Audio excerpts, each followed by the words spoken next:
Hi, this is Dan and Lexi from Dan Schultz Outdoors, reminding you to keep the adventures alive.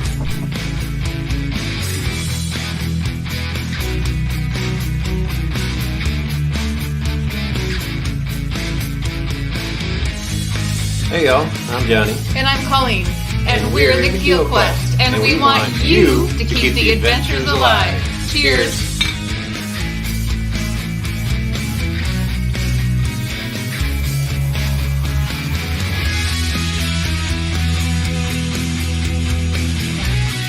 Hey, this is Darren from Ride Paddle Repeat, encouraging you to keep the adventures alive.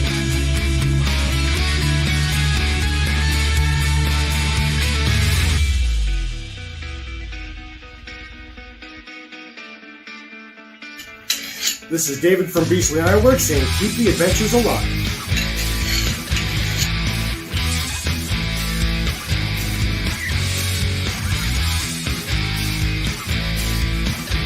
I'm Jay. Let's go.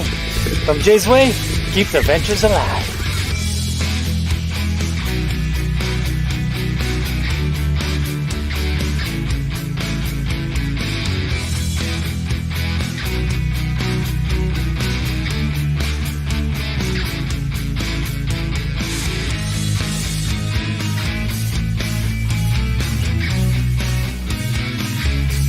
Hi, I'm Kevin Collin, the Happy Camper.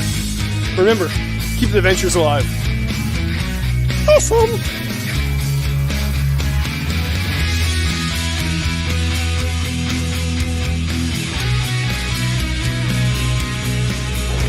Woo, buddy! Shug here! Keep the adventures alive. I am.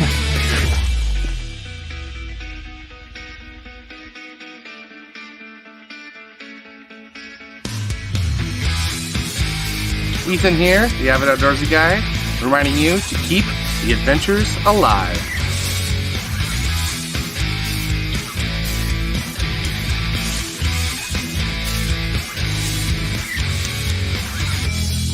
We're John and Aaron. Keep the adventures alive.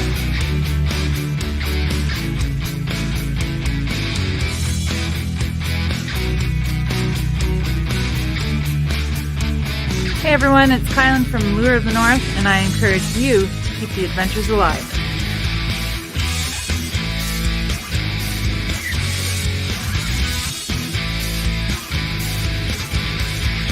This is Sky North telling you, keep the adventures alive. And now on with the show. Tonight's episode of CANOEHOUND'S Outdoor Adventure Show is brought to you by OTG Meals. Fresh, freeze-dried, small-batch meals made for people on the go. Algonquin Outfitters, with 4 key locations in and around Algonquin Park to serve your backcountry needs. Kid Products, stick stoves and reflector ovens proudly made in Canada. And Novacraft Canoes, connecting you with nature in Canadian-made canoes since 1970. Well, hello everybody, and happy Tuesday, and welcome back to another episode of CANOEHOUND'S Outdoor Adventure Show. My name is Dennis, also known as CanoeHound, and if this is your first time tuning in this week, well, thank you very much for doing so. Hopefully we can make you a believer and a subscriber by the end of the show. So, you know what, we got a really fun show lined up for you tonight, but while the chat over there is populating, I'm just going to get through a couple of announcements here before we introduce tonight's guests. Let's see here. You know what? Canoecopia is only a couple of short days away. Starts on Friday, goes through until Sunday. And for those of you that might not be familiar with Canoecopia, it is North America's largest paddle sports paddle sports trade show. Essentially anything that's canoeing, kayaking, backpacking, amongst other things. It's going to be a really good time. And this is Dennis's first time that I'm actually going to be going to the show. It was supposed to go a couple of years ago, and that all got put on hold due to that pandemic thing that we had going on. But you know what? Myself and a good friend are actually heading down there for the weekend, and we'll be there from Friday till, well, Sunday, the whole show. But we'll be back, heading back home around Monday sometime. But for those of you that might be going to the show, you know what? I would absolutely love the opportunity to say hi and to meet you and shake hands with people that are in the chat over there that I've never actually met before. And just to let you know, I will be probably hanging around the Novacraft Canoes booth between 1 o'clock and 3 o'clock on Saturday. I'll make it a point to be there around that time and to check out some of their sweet rides that they're going to be showing off at the show. As you can see, I'm donning my Novacraft swag here quite proudly, as I always do. And yeah, they're a great standalone company when it comes to Canadian-made canoes that are really rugged for the backcountry. So by all means, if you happen to be at Canoehoupia, please do stop by and let's say hi. Let's say hi. That's something that I always enjoy doing. Let's see, next week, March the 14th, you might want to put a little check mark on your calendar for that one. If you're a Survivor Man fan, well, none other than Les Stroud will be on the show with me next week. This will be his second time being on Canoehounds Outdoor Adventure Show. And we're going to be covering all kinds of great things that he has going on right now. This guy, I'll tell you, he really spreads himself thin. I had the opportunity to meet him last weekend at the Toronto Outdoor Adventure Show, as I'm sure many of you that may have attended on the Saturday had the opportunity as well. He was there signing autographs. He did a presentation in the main hall, and for me, it was a thrill to meet Les himself. And I really look forward to having him on the show again next Tuesday. So because I'm going to be gone away to Canoehoupia, I'm going to probably post on Facebook some of the information on next week's show. And this is where I'm calling out to you, my viewers, my followers, to maybe help me promote the show. If you can on your social media, just to try and fill the house. You know what? Let's try and get as many people in here as we can to see what's going on with Les. And you know what? He's always a good draw, and I'd really like to take advantage of that if I could. So yeah, by all means, next week, March the 14th. So hopefully we'll see you all then. Let's see here. Really proud to say we just brought on a new sponsor on the show. These people supported the show that we did on PFD safety a couple of weeks. Salis Marine wear, they make fantastic PDFs. I've been wearing a Salis and Gava now for the last 4 years, give or take. And I've got a new Salis and Gava coming in a bright red, and I'm really looking forward to that. But Salis is a Canadian company based right here in Ontario, in the Kitchener-Waterloo area. And you know what? They're a very reputable company, and they put out first-class PFDs, life jackets, if you want to call it that. And you know what? Covering all sorts of water sports and marine activity. Let's just put it that way. So if you have a specific thing, whether it's kayaking or paddle boarding or canoeing or just pleasure boating or jet skiing, they have a PFD for you. And you know what? They even have them for dogs. So I'm looking forward to getting what do they call their? I can't remember what they call their. I think they call it the Skippy.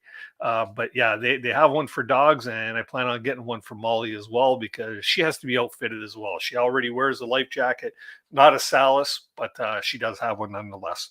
So thank you very much to Salis Marine for coming on board, and look forward to representing you, hopefully proudly. Anyways. Let's see here. Special shout out to my channel members, of course.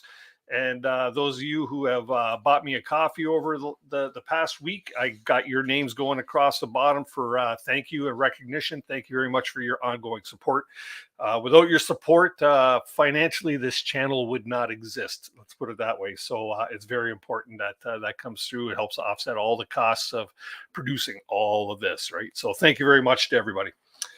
Let's see a couple other quick things.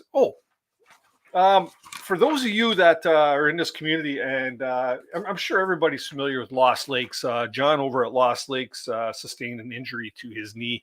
I know he's been having knee problems over the last few months from what I've seen in his videos and stuff like that. But on a recent outing between him and Aaron, he really put his knee into a bad state. Let's put it that way. I don't know exactly what's going on. I'd imagine, and I'm speculating, it's probably a torn meniscus, which for anybody that's ever had that is not a good thing. but he's on the mend. He's probably going to be out of commission for a while, but you know what? This is a great opportunity to show some support to a YouTuber that you may really enjoy and like. You know what? Just go watch his videos. Go back in his past library of stuff that you may not have watched already. I know I've been a follower of John since he was Ontario backcountry angling years ago. He's got some great content from back then. A lot of the stuff he was doing back then is stuff that I was doing around the same time as well. So he has a very extensive library of videos. Go back and watch some of his old stuff and check out some of his base roots and see how his YouTube has grown and transgressed throughout the time. But John, wishing you a speedy recovery, man. Hopefully you can get back to doing what you enjoy doing and what puts the bread and butter on your table. So speedy recovery to you, my friend. Some quick birthday wishes and a couple small things, and then we will be on to tonight's guest. You know what? Regular guest on the show. She turns 29 on March 29th. Happy birthday to Camper Christina. If you're watching, I'm not sure. If not, I know you'll catch this at a later time, but hope you have a great birthday. Also, happy birthday to one of my canoe buddies who comes out from time to time on our big canoe trips from year to year. That would be Seth Cairns. Happy birthday to him. He's also celebrating on the 29th. So if anybody out there is having a birthday or some sort of special celebration, drop me an email right here at canoehound@gmail.com. I'd be more than happy to get it here on screen. Let's celebrate. Throw some birthday cakes in the chat there for our birthday people. That'd be pretty awesome. And last but not least, once again, if you have any hot topics or guests you'd like to see on the show, once again, right here, we're booking up here for the next few weeks quite well. We got a few great shows coming up. Of course, that will all be coming through the pipeline. You'll get to see that either on, let's see here, CANOEHOUND'Adventures.com, our website, or also on our Facebook page at CanoeHounds Outdoor Adventure Show, where I post all of our upcoming shows and information. Now, with tonight's show, we are very interactive, as you all know. You know what? Please do, if you have any questions, put the word question in the chat over there. If not, you know what? Please, you know what? I wish I'd love to see more of you pop up on screen after the 8 o'clock hour. Don't be shy. Come on up. There's nothing to it. Basically, you're just talking to your camera and your computer, right? People on the other side, they see you. You don't see them, so there's no need to be shy or afraid. It's not like you're doing a huge presentation. But you know what? Pop on up, ask a question, share a story, or, make everybody laugh. That's what it's all about. Okay, enough of my babble. Time to get on with tonight's show. Tonight's guest started separate YouTube channels in 2019 that focused on fishing, camping, paddling, and adventure. They found each other on YouTube, and now they produce weekly videos. Their videos showcase all-season fishing trips, gear reviews, how-tos, and adventure fishing for the backcountry with a splash of humor. I got a feeling we're going to experience a bit of that tonight. Their goal is to unite the camping, paddling, and fishing communities and show why adventure fishing and the wilderness is the best activity for mental health. Please welcome to the live stream. We have Ben the Paddlehead and we have Adam the Paddlehead. How you doing, guys? Hey, great, Dennis. How are you? Oh, good. We're good. And that about wraps up tonight's show. Thank you very much. Good evening, everyone. Super fast show. Yeah. This is for those YouTube shorts, right? This is so you can get a YouTube short out of it. There you go. You know what? Yeah, we get into monetizing YouTube shorts now, right? So I hear you get a few pennies for like every 10 million views or something like that. Yeah. 100 million. I make a penny about every 40 years in that case. Can I just say something really quick here? And I'm sorry if I'm interrupting, but like, spoiler alert, Dennis, I haven't watched John's video yet, and I was waiting, so now I know what happened, and I was waiting to watch that, and I heard somebody hit the rewind button. Then spoiler alert. Oh, sorry. You know what? Yeah, I should have announced that, but I figured by now, with as many views as his videos got, I figured everybody's watched it already, right? So yeah, I've heard it. You're just late to the punch, Adam. You're late to it. Yeah. I know. Yeah, it's my fault. Yeah, you got to stop with the Looney Tunes and start watching more YouTube videos, right? I'm not going to talk about what I've been watching instead. Well, you know what? Had the pleasure of meeting you guys down at the Toronto Outdoor Adventure Show. You guys are down there having a great old time and taking it in on the Saturday. What did you think of the show? It was a lot. It was overwhelming. There was so much to mostly I think the people, but yeah, there was a lot to see. We were there all day, and I was drained by the end of the day. Yeah. Did you manage to take in the entire show? Like everything, all the displays and stuff? It depends. Like take in is subjective, right? Like we saw it all. We looked at it all. It passed by our eyes. Yeah, Yes. it was so hard to absorb everything. And I think we ended up focusing, like we looked at all the booths, but we ended up focusing more on like trying to find people that either we hadn't met yet or we have met and we wanted to see. And there was a lot of that. Like there was so many people there, which was so fun. And so, yeah, like we got to look at everything. We got to see everything. We must have walked around that place like 20 times, like literally in and out of every aisle, just like looking at everything and hey, look, and sharing stickers. Of course, it was the sticker trade show. Yeah, right. But yeah, those shows are like we went to a fishing show last year together and kind of did an interview thing similar to what we did this year, and it's just so overwhelming because like you're thinking about the cameras, you're thinking about like, okay, who have we talked to? Like there's so many moving parts, and then there's the show, right? So yeah, you want to experience the show too and like take it in yourself and still get that experience while trying to share it with other people as well. So you got to document it. And we didn't get to see any of the presentations, which I wish if we could go back, I wish we had have spent more time like trying to focus on some of that. Well, especially yours, Dennis. I caught like a second of yours from editing the video because Adam filmed you for a second and you were talking about weather patterns. And I heard you mention fishing from the east, wind from the east, fishing is the least. Yeah. And you piqued my interest there. I'd be interested in hearing more of that weather presentation sometime. Yeah. You should do a show on that. I plan on. I've got my PowerPoint presentation, and I still haven't even watched the video that I shot at when I was doing my presentation because I just haven't had time. But I think my camera cut out just before the end. So what I might do is I might do an actual just a YouTube video on it, and if it gets views, it gets views. If it doesn't, it doesn't, right? But that would involve me doing more editing again, right?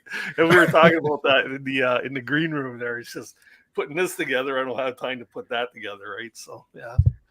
I should put it out there though, for sure. Or just make a Canoe Hound Adventure show out of it. Make one of these Tuesday nights a chat about the weather and have some guests on. And there you go. Okay, I would tune in. I would tune in. Yeah, because we didn't get to see it. So I'm sure there's a bunch of people that didn't get to make it to the show or who were at the show and didn't see your presentation for whatever reason. So yeah, I think in the video that we put out, the clip that Ben ended up using was you talking about keeping an eye out for like changes in the wind to detect like a pressure change. I had no idea. We just paddle, and if things get crazy, we just deal with it for as long as we can, and then we get off. We just paddle off the water as fast as possible. It's funny, you know, because I was watching your video that you did when you had the challenge with Kevin Callan, the fishing challenge, and the little overnighter. And I was watching, like I do that now. I watch videos and I watch for the clouds. I was watching a video just last night on Wabakimi because I'm planning a trip to Wabakimi, and it was the Dutch Explorers, and I'm watching that and I'm looking at his clouds. I go, oh, look at all the cirrus clouds up there. He's going to be in for a pretty severe weather change. Sure enough, the winds picked up, and I'm watching your video, and Ben says, "Can you hear it? What is that?" It is a long, drawn out thunder. You know, before that, I was looking at the sky. I go, there again, there's the telltale cirrus clouds up there. I go, them guys are going to be in for, and you know what? When there was many cirrus clouds, as you could see, and you go back and watch your video, you guys actually got hail too. Yeah, we did. So I don't know, I don't know if you noticed, but at one point we looked up and there was this band of clouds. It looked like a wave crashing, just a wall. And like at that moment, it was like, okay, this might get really bad, and we could hear it too, right? Like we're sure it was either wind, rain. We didn't actually hail with something that wasn't one of our guesses. It's like, is that really like powerful wind or is that just rain? It ended up being hail, and it it came down hard. Yeah, and I bet you that rain was cold as heck too, right? Mhm. Yeah. It Yeah, was. yeah, yeah. I know. I was- I've experienced that over the last 3 years on 3 different trips, and it's Now that you mentioned Mother that, actually, I Nature forgot. hates this guy. Yeah, my I'm gonna hands get a were T-shirt that says freezing. "Mother Nature hates me." I don't know what it is. Yeah, yeah. That's what makes it fun, though, right? Like those are the things you remember. Yeah, yeah. I've got some trips that went off without a hitch, and I barely remember them. It's the ones that are, where you have misfortune, some sort of misfortune. It sticks right in here. It just burns an impression in your mind, right? Yeah, for sure. Yeah, yeah. So let's get back to the beginning here. Ben, Adam, tell me a little bit about yourselves, your backgrounds, what you guys, what got you into doing what you guys are doing today. You start, Ben. Well, what got me into this? I was just getting into fishing at the time and getting into camping. And I was fishing with my buddy Ben, who's also named Ben. And we were both watching a lot of YouTube videos. First, watching YouTube to try and figure out how to fish, and then watching YouTube because we just enjoyed the people that we were following. And he actually recommended that we start a YouTube channel. And I had done like a little bit of video editing in the past. I had done some music videos, and I did one trip video before. And so I thought, yeah, I've done some editing before. I think I can do this. Let's start a YouTube channel. And so I started Conjuring Rock. My girlfriend at the time and I, we were also doing the Frontenac Park Camping Challenge, where you camp in the park at least one night a month for 12 months straight. Oh. Yeah, so I figured I would document each of those trips and put that on YouTube. And that's kind of how I started the channel. And that's why I started at first, was just to kind of share that experience. Mm-hmm. Yeah. Yeah. And what happened to Conjuring Rock? Was it pushed to the side for Paddleheads? I just felt it wasn't as appropriate, and Paddleheads fit a lot better. Right. So I got the name Conjuring Rock from my ex-girlfriend. She had told me about this place on the Missinaibi River called Conjuring Rock. Yeah. And the legend around it is that that's where Native people would gather, the First Nations, they would gather there to discuss what was going on in the land. Whether they were at war or not, it didn't matter what kind of bickers or arguments they were having. That was a place where it was just common ground, where everybody could meet and gather and share what was going on, so everybody could survive the harsh winters and so on. And I thought that was a cool name. My original intentions behind the channel at first were to have more of my friends' videos on here, so I wanted more voices than just mine on Conjuring Rock. And that didn't turn out. And I also just felt that I just didn't know how appropriate it was to use that name, Conjuring Rock, as well. And I met Adam on YouTube. I watched one of his videos, and he didn't even catch a fish the entire video, but I have a lot of videos like that, for the record. I sat through the entire thing and just reached out, and we started talking on Instagram and found out that we're both musicians. We're both into metal music. I'm a bass player. He's a drummer. We both grew up playing in bands, and we both started YouTube the same year. So we're all kind of at the same spot, same kind of history. And we just kind of clicked. Adorable. It was adorable. So cute. Everything aligned. I just felt the flutter right in my chest. And then after like a year or two of hanging out, and we were doing the same trips together, so there would be the one or two videos of the same trip, and it was getting a little ridiculous. We were like, we're doing the same thing. What if we just join forces? Half the amount of work for us. Make it easy, share the work. Hey, we put in a lot of work. It's not half the work. Yeah, there still seems like the same amount of work. That's right. Yeah, that's for sure. It's like a northern scavenger kind of thing, eh? Yeah. Yeah, a couple Similar, guys, because one channel. Yeah. A lot of people actually think that we live a lot closer than we do. We're at least 2.5 hours apart. So they've got more space, but like it's a bit of a challenge for us to get together to do this stuff. So but it's a priority, and we'll plan around that. But yeah, we don't live that close to each other. Okay. Well, there you go. You dispelled that for me. I thought maybe you guys are like buddies and hung out all the time together. And yeah. It feels like we spend a lot of time doing video chats actually. Cool. Daily. Actually, yeah, pretty much daily, yeah. And then every Tuesday after your show at 9 o'clock, we get together and have a business meeting. Hey, not quotations. It's a business meeting. There you go. Oh, so what are we doing on Paddleheads this week? How about you, Adam? How did you get your start doing this? What made you want to start sharing what you do on this beautiful platform known as YouTube? Fun fact, I've actually been posting videos on YouTube since like 2008 was the first time I posted a video on YouTube.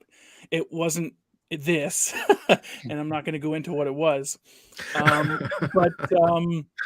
I like for as long as I can remember, I've kind of had a camera in my hand, bizarrely. And so that was something that was kind of constant throughout my life. And like Ben said, and I was mentioning earlier, like I used to skateboard when I was a kid. Like I'd gone camping and fishing a few times when I was really young. My uncle would take us out and my family, we would do camping trips, but it was like once a year. And I didn't really have anyone to take me to do that. So I got into other things, skateboarding, and then eventually became a drummer and played in a few bands throughout the years. And throughout all that time was like documenting all of it. Even to this day, I have like video footage from me and my friends when we were skateboarding when I was like 12, using like VHS camcorders and stuff. So I've always been fascinated with kind of capturing whatever's happening. And then, so this sounds bizarre, but in 2016, I had kids. I had twins, my wife and I, very fortunate. And I realized all of a sudden, like, I'm not the dad that I want to be. I want to be like the outdoor dad. I want to teach them camping. I want to teach them fishing. I don't want to teach them all this other stuff. It's meaningless and they'll never get anywhere in the music industry. So, and so, it's not an easy gig. I used to be a drummer as well. So yeah, not an easy gig. Okay, for sure. Cool. We'll chat about that another time, but, or we can get into that later, but yeah. So I was just like, that's what I want to teach them, but I didn't know how to do any of it. So like being a millennial, and I'll say I'm a late millennial, not the annoying one. But sorry to all the millennials. So I got on YouTube and I was like, how do I camp? And so I hooked up with a buddy of mine. His name was Nick. And he was kind of getting into that at the same time, like bushcraft, camping, and paddling and stuff. So him and I did a couple camping trips. And I brought a fishing rod and I realized I have no idea how to fish.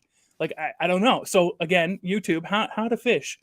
And I came across a bunch of fishing YouTubers, fell in love with that.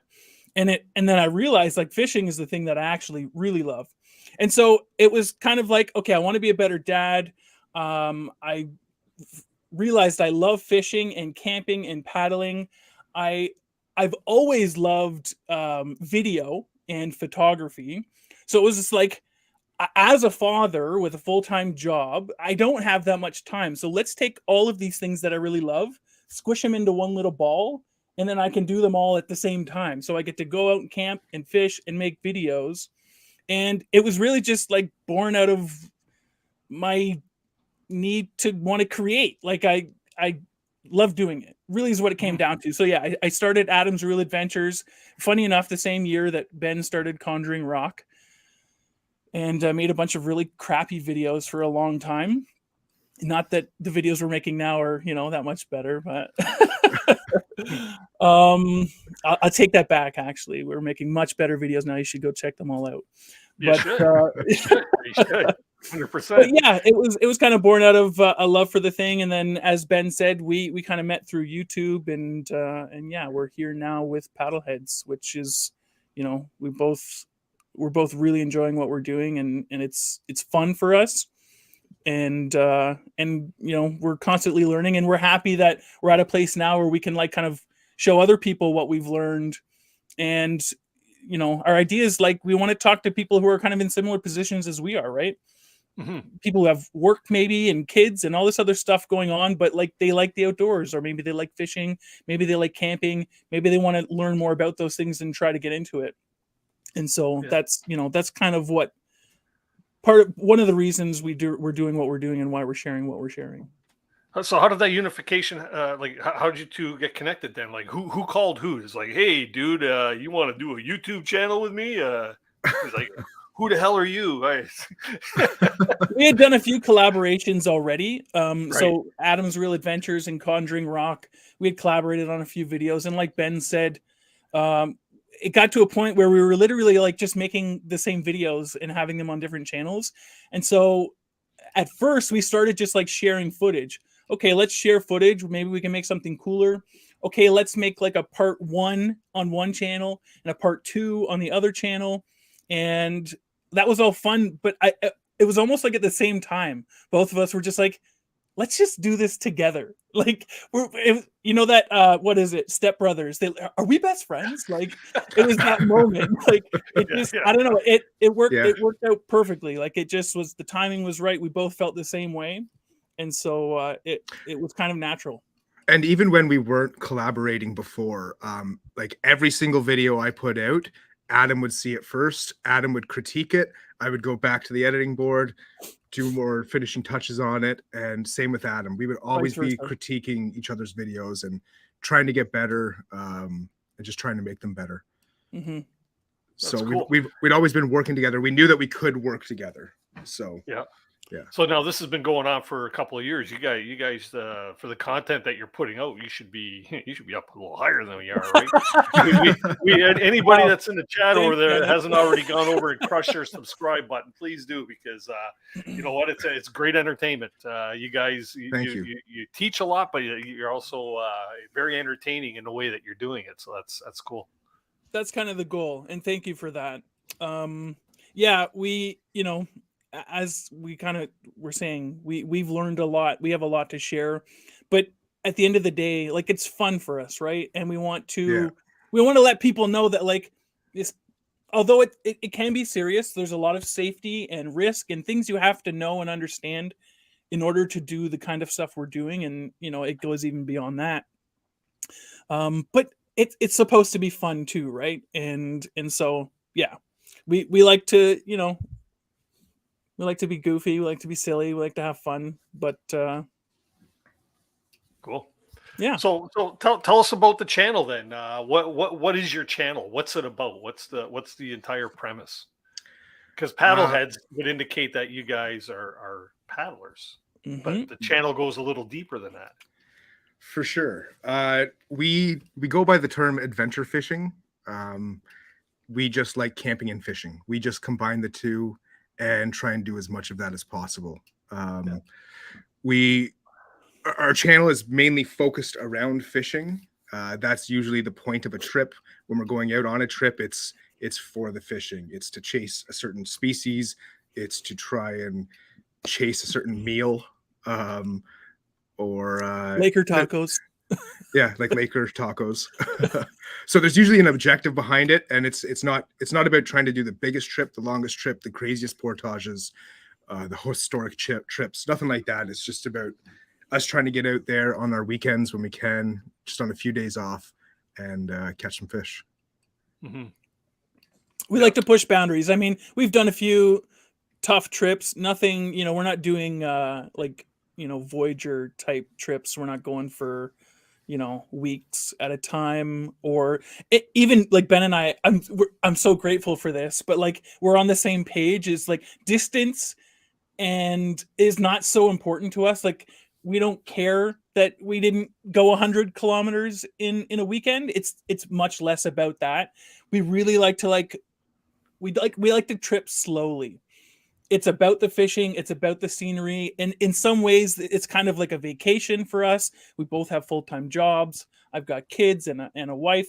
So we have these busy lives. It's kind of this moment for us to relax and hang out and do some of the stuff that we love to do. So we trip slow.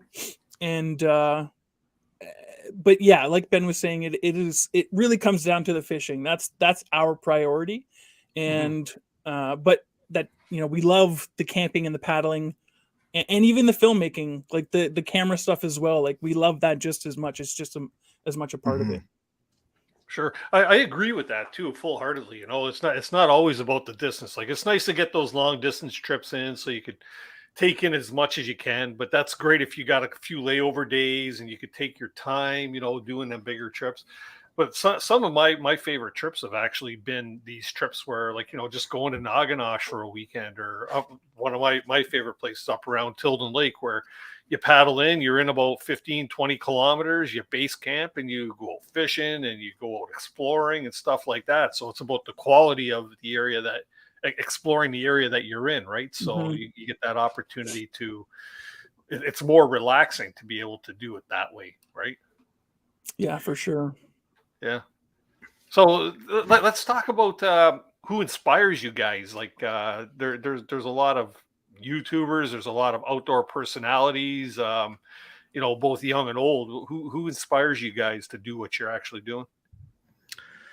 At first it was I guess it was the Guggen Squad, which is a little embarrassing to say now because of who they've become. But if you know the Guggen Squad, they're a group of anglers online, and Adam's hiding his face because they've gotten a little ridiculous over the years, and they've changed what they're doing. But they inspired me at first. Alex Perrick, John B, Lake Fork guy, LFG. They're all anglers. They were the big inspirations at first. And since it's grown to like more storytellers. So now I'm into more like Casey Neistat, Van Neistat, Peter McKinnon. Been watching a lot of Colin and Samir. Anybody who's into YouTube, who's into trying to improve their YouTube game, they probably know Colin and Samir. They just talk about the creator economy. Those are the influences I can think of right now. Sure. How about you, Adam? Did you say Peter McKinnon? Yeah, I did. Yeah. Peter McKinnon. He's watching over you right now. There's a funny story with that, which we can get to. But Peter McKinnon's a filmmaker, and for me, like I was saying earlier, and Ben's the same. He really appreciates what Peter's doing. But from a filmmaker's perspective, he really had this unique take and this unique perspective that spoke to me. Same with Ben, like as Ben, Guggen Squad from a fishing. When I was on YouTube going, how do I fish? It was those guys who came up, and they're bass anglers from the US. They're kind of sprinkled all over it. But I learned how to bass fish from, those guys on YouTube. And that helped out a lot. And I went from not knowing how to fish to like, every few trips catching one. So made a huge improvement. And Ben and I now, like a lot of what we talk about is who we're watching on YouTube and through podcasts and stuff like that. But for me, truthfully, John at Lost Lakes, and back when he was backcountry angling Ontario, I was very much into like the canoe tripping thing. And so the Northern Scavenger guys, like those big trip videos, was something that really appealed to me. I like those slower style videos as well. Like the Guggen Squad, they kind of fed into that YouTube type video. Super hyper, full of sugar. Yeah. And so there was something refreshing about these like paddlers and campers doing these much slower type videos where it was more about the scenery. It was more about kind of showing the experience and what it's like to be on a canoe trip. It's not fast paced for anyone, anyone who hasn't been on one, which I highly doubt anyone here has never been, at least in a canoe. It's pretty slow paced. So I appreciated that. So those guys inspired me for sure. I'm trying to think of some other names. There's also like local people in the fishing community, like on Ontario here, that maybe some of the paddling community doesn't know about. And it's because they're focused on angling, but like average Ontario anglers are a couple of guys. They're fantastic. They're awesome, like so knowledgeable. They're great. And like, we're not, well, I'm not going to talk about age here, but they're a little younger than we are, but like, they're so wise. They've been fishing for so long. They have so much to share. So I've learned a lot from them. I've literally been out fishing, at night, and I'm on Instagram, like messaging Jesse from Average, like, hey, I'm casting this thing and I'm doing, and it's not working. Like, what should I do? And he's like, okay, try this. Oh, really? So, yeah, that's been cool. And another Instagram page, NWO Outdoors. His name is Brody. He's someone else that I've been able to kind of lean on over the years. He's got a lot of fishing knowledge and experience. And so he's been, kind of inspiring to me to learn more.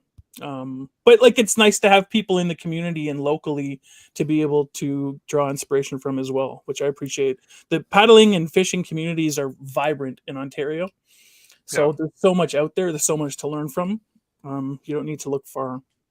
And it's amazing, like it doesn't have to be people that are on YouTube. Like we always, I always refer back to this YouTube platform because that's where I am here, right?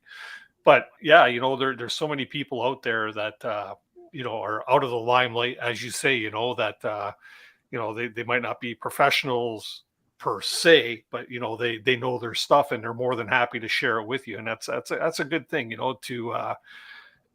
to be able to share these type of experiences and your experience and your knowledge with others, right? So yeah, that term community can be kind of cliche sometimes, but I think when you have, when you're surrounded by people, like-minded people who you can have those kinds of conversations with and lean on for this kind of stuff, you start to understand what that really means. And so, I think Ben and I, we talked about it a lot after the Outdoor Adventure Show. That was the first time we had met a lot of people that like we had talked to online. Oh, yeah. And it was just this really like good feeling to feel like, okay, there's, you're connecting with these people who have similar experiences to you, and it's fun to share stories. It's fun to talk with them and learn from them. So that's cool. Will you guys be going to the Sportsman Show in Toronto in a couple of weeks? No, but we do plan on going to the Muskie Odyssey in Oshawa, March 25th. And Muskie Odyssey, I never heard of that one. Yes, it's a big muskie show, like 100 vendors, I think. Wow. And then CanCast on April 2nd, and CanCast is gonna be huge. We cannot wait for that. Yeah, we only have so much money, and so because we're kind of split between the paddling and camping world and the fishing world, it gets very expensive. So we'd love to do all of the adventure shows, and we'd love to do all the fishing shows. We have to split ourselves evenly so we don't go completely broke. Oh, yeah, I hear you. Fishing is ridiculous. I hear you. I see Kevin's in the chat there. You want to talk to a guy that does like he's going and doing a lot of shows and stuff like that. He's a busy boy. He's got a busy schedule. So yeah, that's crazy. So you guys do a lot of these fishing trips and stuff like that. Let's share some stories. Let's hear some of the dirt on. I'm glad you say. I'm glad you're getting into that, because actually, speaking of muskie, muskie is something kind of unique, I would say, to our channel, is like an adventure channel, because muskie is I don't want to say rare, and Ben can speak more to it, but Ben really got into muskie, and so he's got a great story about the first time we went out muskie fishing. If you want to tell that story, Ben. Put your full screen for this or what? No, please don't. So it kind of starts about 6 months before or so. I was really fishing pike. I was fishing a lot of pike, really interested in pike, and so I started looking for podcasts, anything I could, to see if there's any kind of information on pike fishing. And I found a podcast called the Ugly Pike Podcast. Well, it's actually about muskie. It's not about pike. So I started listening to this podcast and found out that pike and muskie are very similar. Muskie's basically the bigger, more mean version of pike. They're a lot of fun. They follow your lure right to the boat. So when you're fishing for muskie, you can have this giant fish hit your lure right beside the boat, and it's just chaos immediately. So anyways, I got really into the idea of muskie fishing, but I knew it was expensive. I knew that it would be a big investment. And anyways, I heard this one woman, she was interviewed on the Ugly Pike podcast, and I reached out to her. I really liked the interview, started talking with her, and that was Samantha Dadson. And she is a musky bait maker for Dadson Blade Baits. And so she sent me a couple musky baits for free. So that was kind of my first start of, okay, well, now I've got something musky related. Maybe I should get into this. And then our other friend at the same time, he challenged Adam and I to say, if you could catch a muskie bigger than 38 inches, I will give you a expensive muskie fishing lure. And if you don't do that by the end of the year, you have to give me a lure. So we said, okay, we'll take that bet. We'll try and catch a muskie. So I slowly started getting all of the gear, and eventually I finally was able to get out, but it wasn't until the fall. So time was pressing, was getting pretty close for trying to beat this bet. And Adam and I, we went out, didn't have a fishing net to start, so had to find a place that was open that had a big enough fishing net, which is very hard to find. Anyways, everything aligned perfectly, and we got the fishing net. We got on the water. It was a cloudy, misty day. There was no wind in the air. Within 10 minutes of us fishing, I had a follow, which means that when I was bringing the lure into the boat, I had a muskie come right up behind the lure. So that's a good sign. It means that the muskie are moving and they're willing to bite. For anybody who doesn't know about muskie, they're called the fish of 10,000 casts. They're very difficult to catch because they're very rare. There's not many of them, and they're very picky about when they want to eat and what they will eat. But they will eat just about anything when they're hungry. So we kept fishing all day, and we forgot our waters. We forgot our lunch, and it was about, I don't know, like 1 o'clock. And Adam and I finally were like, all right, man, let's give it another hour and we'll pack it in. We'll start paddling back and start, make our way back to the launch. So yeah, I was in between these two islands, and I had a nice big muskie follow me, and I saw it right when it was at the bow of my boat, and that's where it hit. And so the muskie bites and just starts going haywire beside the boat. I'm in a fishing kayak, by the way, and you can see from the camera the boat just starts getting turned like this. Like, the muskie had no problem just like moving me around. And it was a struggle to try and get it into the net. I ended up breaking my fishing rod. And right when I get it into the net, I'm just screaming for Adam, because Adam's on the other side of this island. So I'm like, there's no way he's going to hear me, but I'm just like screaming, Adam, I need help with this fish. There's no way I can like manage this. So Adam rushed over there in his canoe and helped me get the fish unhooked. We cut the hooks. With muskie, you usually don't try and rip it out of the fish's face. You try and like cut the hooks on the bait just to make it quick, and the hooks just rust out. Anyway, so we ended up getting this fish, measuring it in the water, and it was at least 45 inches long. So my first fish, when people are fishing for muskie, they try and beat that 40-inch mark, and then the next goal is your 50-inch mark. So my first muskie, and I already beat the 40-inch mark, and it was my first time fishing for muskie. So I just got extremely lucky. I've heard of guys that go out muskie fishing, and when they first start, they'll go an entire season and not even see a fish. Yeah. So that was a catch of a lifetime. That's something I'll never forget. I think you really had everything going against you. Like, first of all, you're in a fishing kayak. Anybody who fishes for muskie seriously laughs at Ben. They're like, dude, you can't fish for muskie in that thing. So he's in a fishing kayak. We had been paddling around for a while. We were like dead exhausted. Muskie, you're throwing around these like big, huge, heavy baits with these big, huge, heavy rods. It's exhausting. So like, we're already tired. And this is like literally his first time ever fishing for muskie. And, you know, he has an idea. He's been listening to podcasts. I have no idea. I'm like, screw this. I'm fishing for bass. And yeah, I'll never forget. And we have this on video. The video's on the channel. But I'm paddling around just like, do. And then I hear, Adam! I'm like, oh, I think he got one. I'm just like paddling as hard as I can to come around this island. He's got this fish in the net. And I'm just like, it's a monster. It was so big. Like, it was really unbelievable. I honestly, I'm so happy I was there that day because Same here. I'll probably never catch a fish that big, and so I'll never see one. Not with that attitude. Don't they call that beginner's luck? I think so. I think so. And I'm so happy it was on our side that day because like It what an usually isn't. amazing especially it's like Ben said, it's the fish of 10,000 casts, right? And we probably made maybe 1,000 that day, and that's probably an over exaggeration. So luck was on our side for sure, but that was super cool. That's awesome. So this is something I wanted to do. You guys put out okay.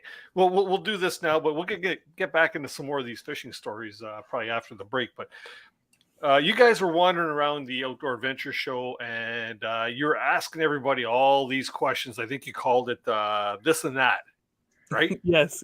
So time to put you guys on the hot seat.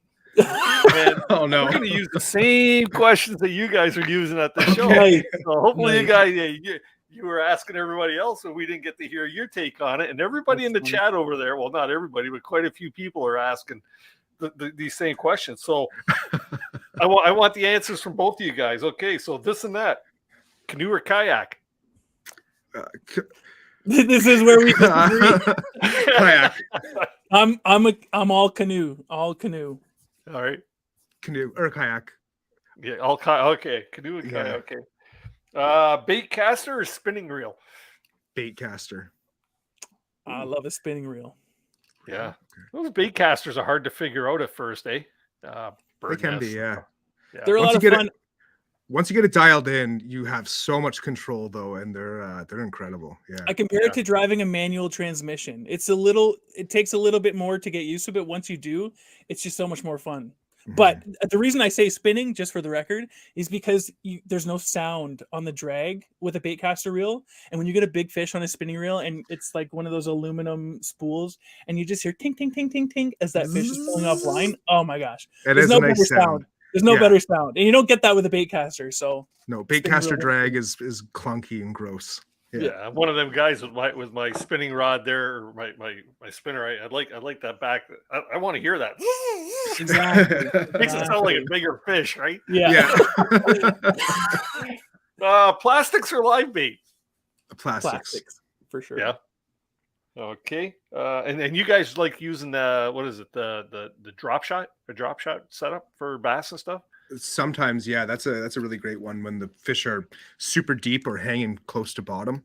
Yeah. The video we did with Kevin, which is I assume where you saw that was late in the season, so the bass were deeper, and so the drop shot is a much better bait for that time of year.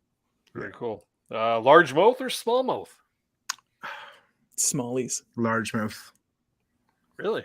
Smallies. Yeah. You're more towards the coarses, aren't you, Ben? Actually, no, I'm not. Yeah, I am. No, opposite way. Yeah. Oh, Adam's closer to the Kawarthas, yeah, and I'm Yeah. close to South Frontenac. Yeah, I like the smallies myself. I think pound for pound, man, the best fight out there. They're a great fight for sure. I think what I love about largies though is that when you're targeting them, you have this visual target. You're usually looking for stuff that's like structure that's above water. You're fishing shallow, and I kind of like that shallow water fishing a lot. Yeah. Awesome. Big Lakers or big brookies? Brookies. I want to say big Lakers only because big Lakers are giant. I actually just heard this, not like it was yesterday, I think. The biggest, like the world record lake trout. I'm going to get the number wrong exactly, but I think it was like something like 72 pounds. And so you're never going to catch a brook trout that big. And so if I could hold a 72-pound lake trout, I'd do that all day over holding, the biggest brook trout are like 5-6 pounds. Like that's a big brook trout. And don't get me wrong, I would love to catch one, but it's a big lake trout is just like, building muscles, feeling good about yourself. I've caught lake trout, but I've never, to this date, I still haven't caught a brookie. So Kevin. Yeah, I still haven't caught a brookie. So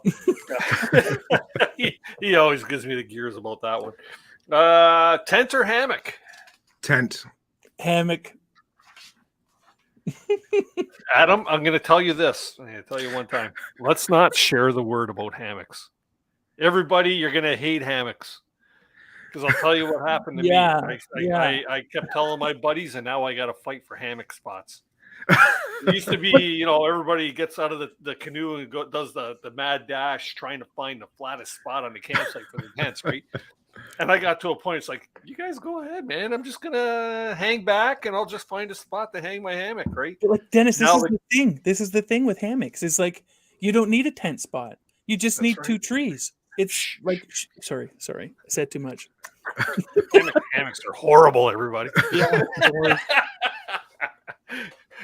Hey, Adam, we get sore backs in those hammocks. Oh yeah. I wake up so stiff I can't straighten up in the morning. Ask Ben. So grumpy in the morning, just like he's miserable. Stupid hammock. Oh my gosh. Especially when I don't make him coffee. We should talk to Kevin about that. Actually, I think you need to talk to Kevin about the drinks that you guys are having. Oh well, maybe. Let's see here. Okay, walleye or pickerel? Walleye. We were just trying to stir up some trouble there with that question. It's walleye. Yeah. Pickerel chain. You can't. Well, apparently there's chain pickerel in Lake Ontario, and we know I've got some friends up in New Brunswick, and that's a species they target there quite frequently. Chain pickerel, but it looks like it's a little pike. It's uglier. It's got pink cheeks. I don't know. I'm gonna say it's gross. But walleye is something that I love. Walleye is something I've been trying to get better at catching in the last year or in a bit. So I've grown to really appreciate them. But it's a walleye. So to explain to like the non-anglers, like Kevin just requested, if you talk to a lot of the older guys and you're talking about a certain species of fish, they will call walleye a pickerel. For some reason, I don't know why, but many people do it. Not just older guys too. If you've been brought up that way, then that's just the way you. Kevin said Northern Ontario. He said when I'm up in Northern Ontario, if I don't call it a pickerel, they'll kick me out of town. So it's like it depends on where you are and who you're talking to, but technically speaking, what is referred to as a pickerel is a walleye, and a pickerel is actually a different species of fish. Yes. See, I got corrected one time on a show because I always call it walleye too, right? And then somebody says, "Well, that's just the American term for it. A pickerel is the Canadian one, right?" I've heard that. They got the Pickerel River up by the French River. It's pickerel is the Canadian. So just so you know, now I'm all confused, right? Kevin, Dennis, next time somebody says that, call them out, because now you know that they don't look at the fishing regulations, because when you look at the fishing regulations, that's right. It's called a walleye. There's no mention of pickerel in there. So that means they're not checking out the regulations. It's a walleye. I'm sorry, everybody. There we go. Okay. That was a lot of fun, though. So thanks for doing that, Dennis. Yeah. And that walleye pickerel question, that was a loop. We just wanted to see everyone's reaction. And it was so much fun. Oh, it was great. Everybody's reaction was awesome. Yeah. Yeah. And you got some different takes on that too. There were a few different opinions. And who was it? The one guy that's the bass fisherman, he says, for the walleye and the pickerel, he says, that's a loaded question. Yeah. He knew what he was stepping into. Yeah. Right. Yeah.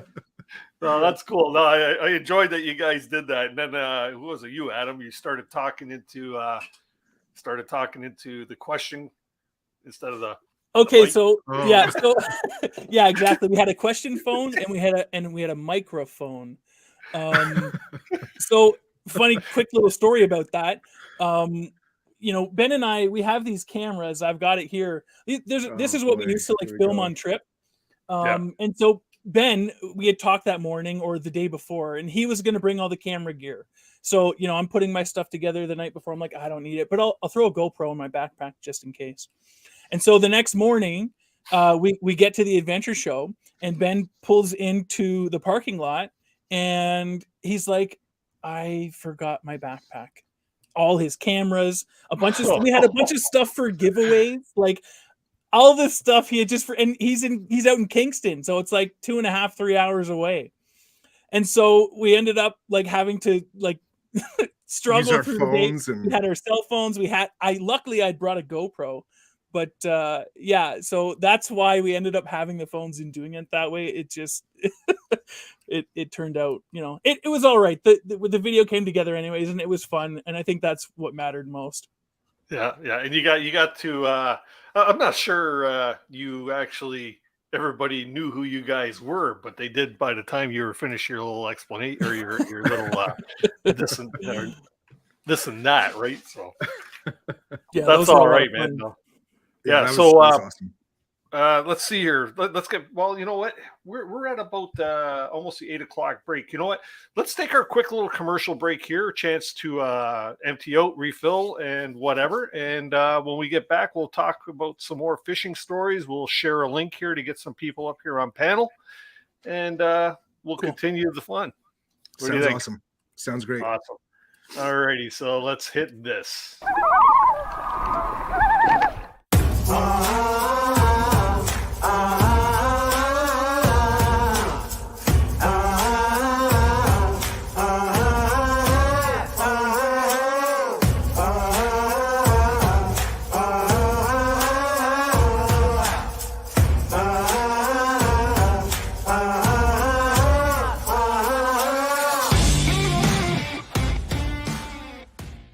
There's nothing like being out there. For over 50 years, we've been connecting people with nature by building classic Canadian canoe designs using the best materials available. We built a reputation on durable, dependable canoes that allow you to focus on what's important, whether that's unplugging in remote wilderness, spending quality time with your favorite people, or nailing the perfect line. Visit novacraft.com to find the perfect canoe for you and locate your nearest authorized dealer. Tonight's episode of CanoeHounds Outdoor Adventure Show is brought to you by OTG Meals, fresh, freeze-dried, small batch meals made for people on the go. Algonquin Outfitters, with 4 key locations in and around Algonquin Park to serve your backcountry needs. Kid Products, stick stoves and reflector ovens proudly made in Canada. And Novacraft Canoes, connecting you with nature in Canadian-made canoes since 1970. All right, and welcome back. I wasn't kidding when I said go refill yourself something there. Just went and grabbed myself a little Moosehead crack canoe for the second half of the show. You know what? We're going to get the boys back up here. Hope everybody's enjoying tonight's episode with Adam and Ben, the Paddleheads. And you know what? Let's get right back into the fun and bring Ben and Adam back up. Welcome back, boys. So I'm not ready. I'm not ready. You're not ready? Okay, I'll drop you back down. Just kidding. I'm just kidding. I was going to pour another drink. Cheers, Dennis. Cheers. Ben. This one's an icy one. I think I better warm up my fridge a little bit. Did you have it outside? Cheers to anyone who's watching as well that's having a drink. Yeah. Well, cheers to you. So you know what I'm going to do? I'm going to drop the link in, and if anybody wants to join us on panel to ask a couple of questions, don't be shy, people. Don't be shy. Come on up. Guys, tell everybody how easy this is. Listen, honestly, as long as they're not skill testing questions, then I'm okay with it. But if someone's going to come in here and ask me to do something difficult, then I don't want anything to do with it. People, that's awesome.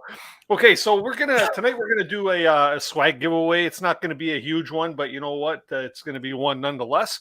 Tonight I am going to be giving away a let's see here, CanoeHounds Outdoor Adventure Show prize pack, and I'm going to, just to spice it up a little bit, I'm going to throw in a coffee mug, one of my coffee mugs as well. So whoever the winner is going to get one of my coffee mugs. I'll throw in some of my CanoeHound Adventure patches and some of my reflective decals. And Adam, you mentioned you had something you'd like to throw into the mix as well. Yeah, we've got a couple of Paddlehead stickers, and actually this is a perfect opportunity. We're going to throw in some Paddlehead stickers. I don't know, a handful. Oh, can you see that? There we go. There we go. We're going to throw those in there because we're not going to have any more of these once these are all gone. And this is something Ben and I will get to maybe later, but we've recently just I'm not going to say it yet.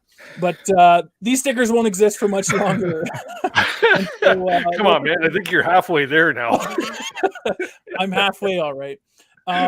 So Ben and I recently, drum roll, we just did a, I don't want to call it a rebrand, but we had someone redo our logo, and maybe we'll talk about who we had do the logo. John from Backcountry ID, he actually did the logo for Frontenac Outfitters, for Spearhead, right, Ben? He's done some of the stuff for Spearhead. They're a local brewery here in town. But yeah, he's an award-winning logo designer. Like Adam said, he did all the stuff for Frontenac Outfitters, and so I've worked with a lot of his stuff already. I've seen the product that he puts out and what he delivers to his clients. So we really wanted to work with him, and yeah, he wanted to work with us, I think. So we got very fortunate. It actually, yeah, for sure. But anyways, the bottom line is, and we've now interrupted your giveaway, but we're going to throw on some of these stickers, limited edition, never going to be printed again. This is the old logo, so it's going to be worth a couple bucks one day. Never say never printed again, because they could be your retro, your throwback decals down the road, right? Yeah, retro logo. Yeah. And we'll also throw in one of them for me, because I didn't get one at the show, and I really want one of them lime green babies on my bottle here. So we'll get you. You definitely will. We're also going to pitch in a couple of fishing leaders as well.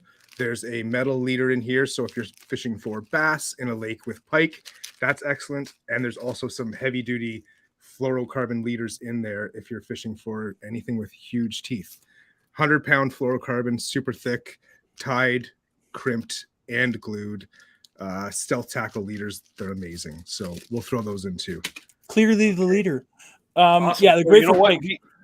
We didn't have a question for tonight because this sort of got thrown together in the green room, but I'm going to put on the screen here. Let's see here. Where's the swag giveaway thing here? Oh, there it is. So you know what? Drop me an email with the answer to this question. These two guys had a fishing challenge with Kevin Callan and Speedo Man, and put in the chat who won. Okay. Put in the chat who won. So you're going to have to watch a video or whatever. You're going to have to go and watch their video because they have a take on it, and Kevin's also got a take on it. And we're going to talk about this a little bit because we have somebody in the basement that I really did expect to pop on tonight. So let's welcome Kevin Callan to the live show. Awesome, Kevin. I hear he doesn't have a voice, so we don't have to listen to him. We're in trouble now. I don't have a voice at all. Oh, this is awesome. This is even better. Okay, so Ben and Adam, I was told by my doctor yesterday, if you continue to do your speaking tour, you can't talk during times between, right? And Christine, my partner said, Kevin, do not go on the show tonight. Do not. Do not. And then I was watching the show, and I'm, this is great. This is great. Love you guys. And I'll make it quick because I'm not supposed to be talking right now. Because tomorrow, Andy and I leave. We drive, and I'm going to the largest show in North America to speak. I got 7 shows, and I'm not supposed to talk, but I'm talking. I'm talking now, man. I'm talking. He's going to learn sign language, and he's going to be loud. 2 things, and I'll make it really quick. Ben and Adam, love your show since the beginning. Thanks, man. Even when you were separate, I love the both, right? Now you're together. I love it. Fantastic. Here's the question for everybody. What's it like doing the angling and the canoe thing together? Because the canoe crowd is strong. Angling crowd is huge. And then you decided, hey, let's just go fishing in a canoe. And yeah, we'll become big YouTubers. That's not going to happen. Well, I think there's one piece of the ingredient there that you're adding in that we never mentioned, of being big YouTubers. That's not our goal. Our goal is just to be able to try and make a sustainable living off of this eventually. We're definitely in it for the long haul here. But yeah, we're doing what we love instead of just what we think is going to bring in the crowds. We're doing what we love, and And we feel that there is a need for this. We don't think that there's people really kind of doing what we're doing, or at least calling it what we are doing and trying to have the same focus and drive that we are. So we think that there's room for it.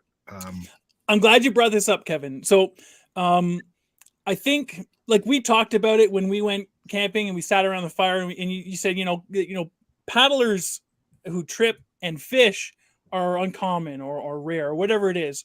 And I'm not sure why that is exactly, because for me, and I think Ben's probably the same, and maybe even for you, Kevin and Dennis, like, when I see water, I think fishing. Like, there's fish there. That's what I'm thinking.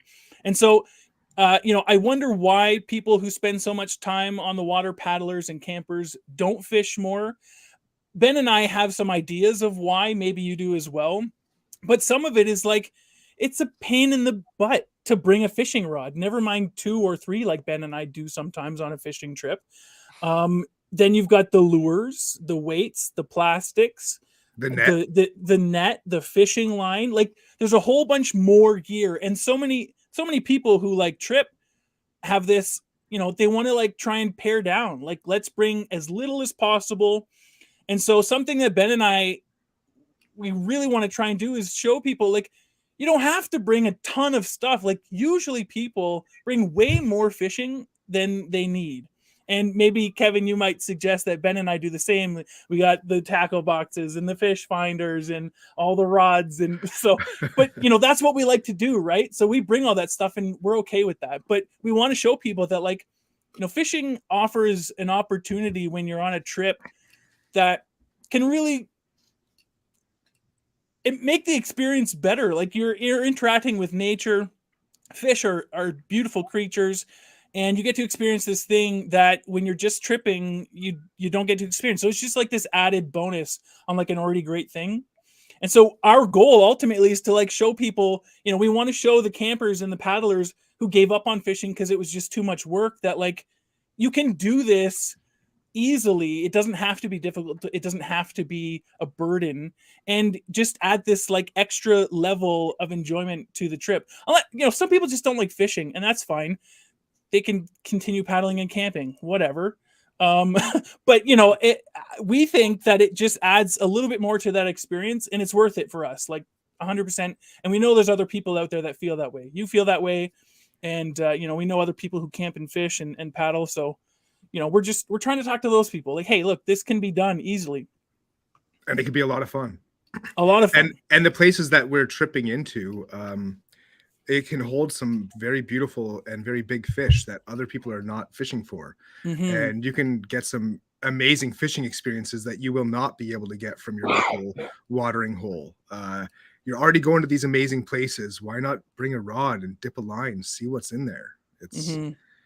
It would be killing me to not know what I could catch in that water. So think about this. And for anyone who hasn't seen the video yet, where we went camping with Kevin, you remember that moment where we were all together and we came to this point and like everyone got on a fish at the same time, except you and Speedo Man were on the same fish.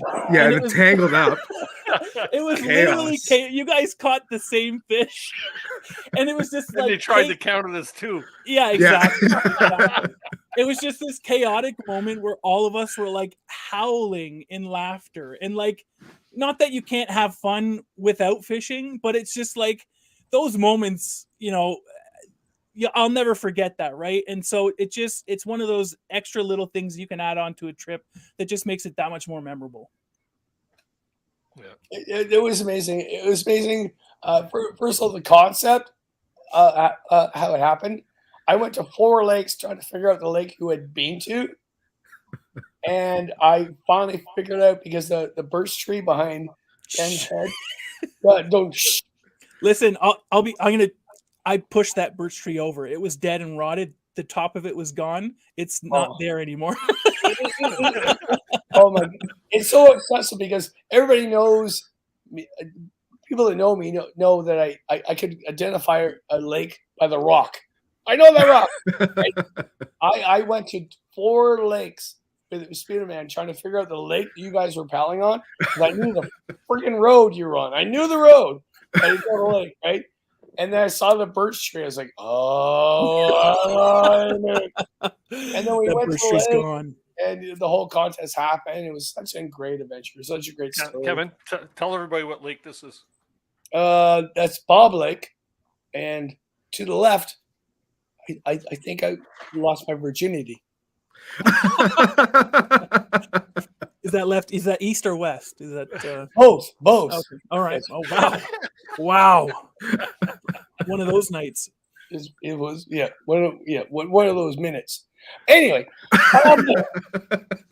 so no, seriously, guys, I love your show. Whatever, that was amazing time with and you guys had to deal with Speedo Man. Like, he's great. I love him. He's so hilarious. Funny. Yeah, what a character. The two of you are and he can hilarious. cook. Yeah. No, Kevin's fine, but he's calling you canoe heads the whole time. Yeah, that was awesome.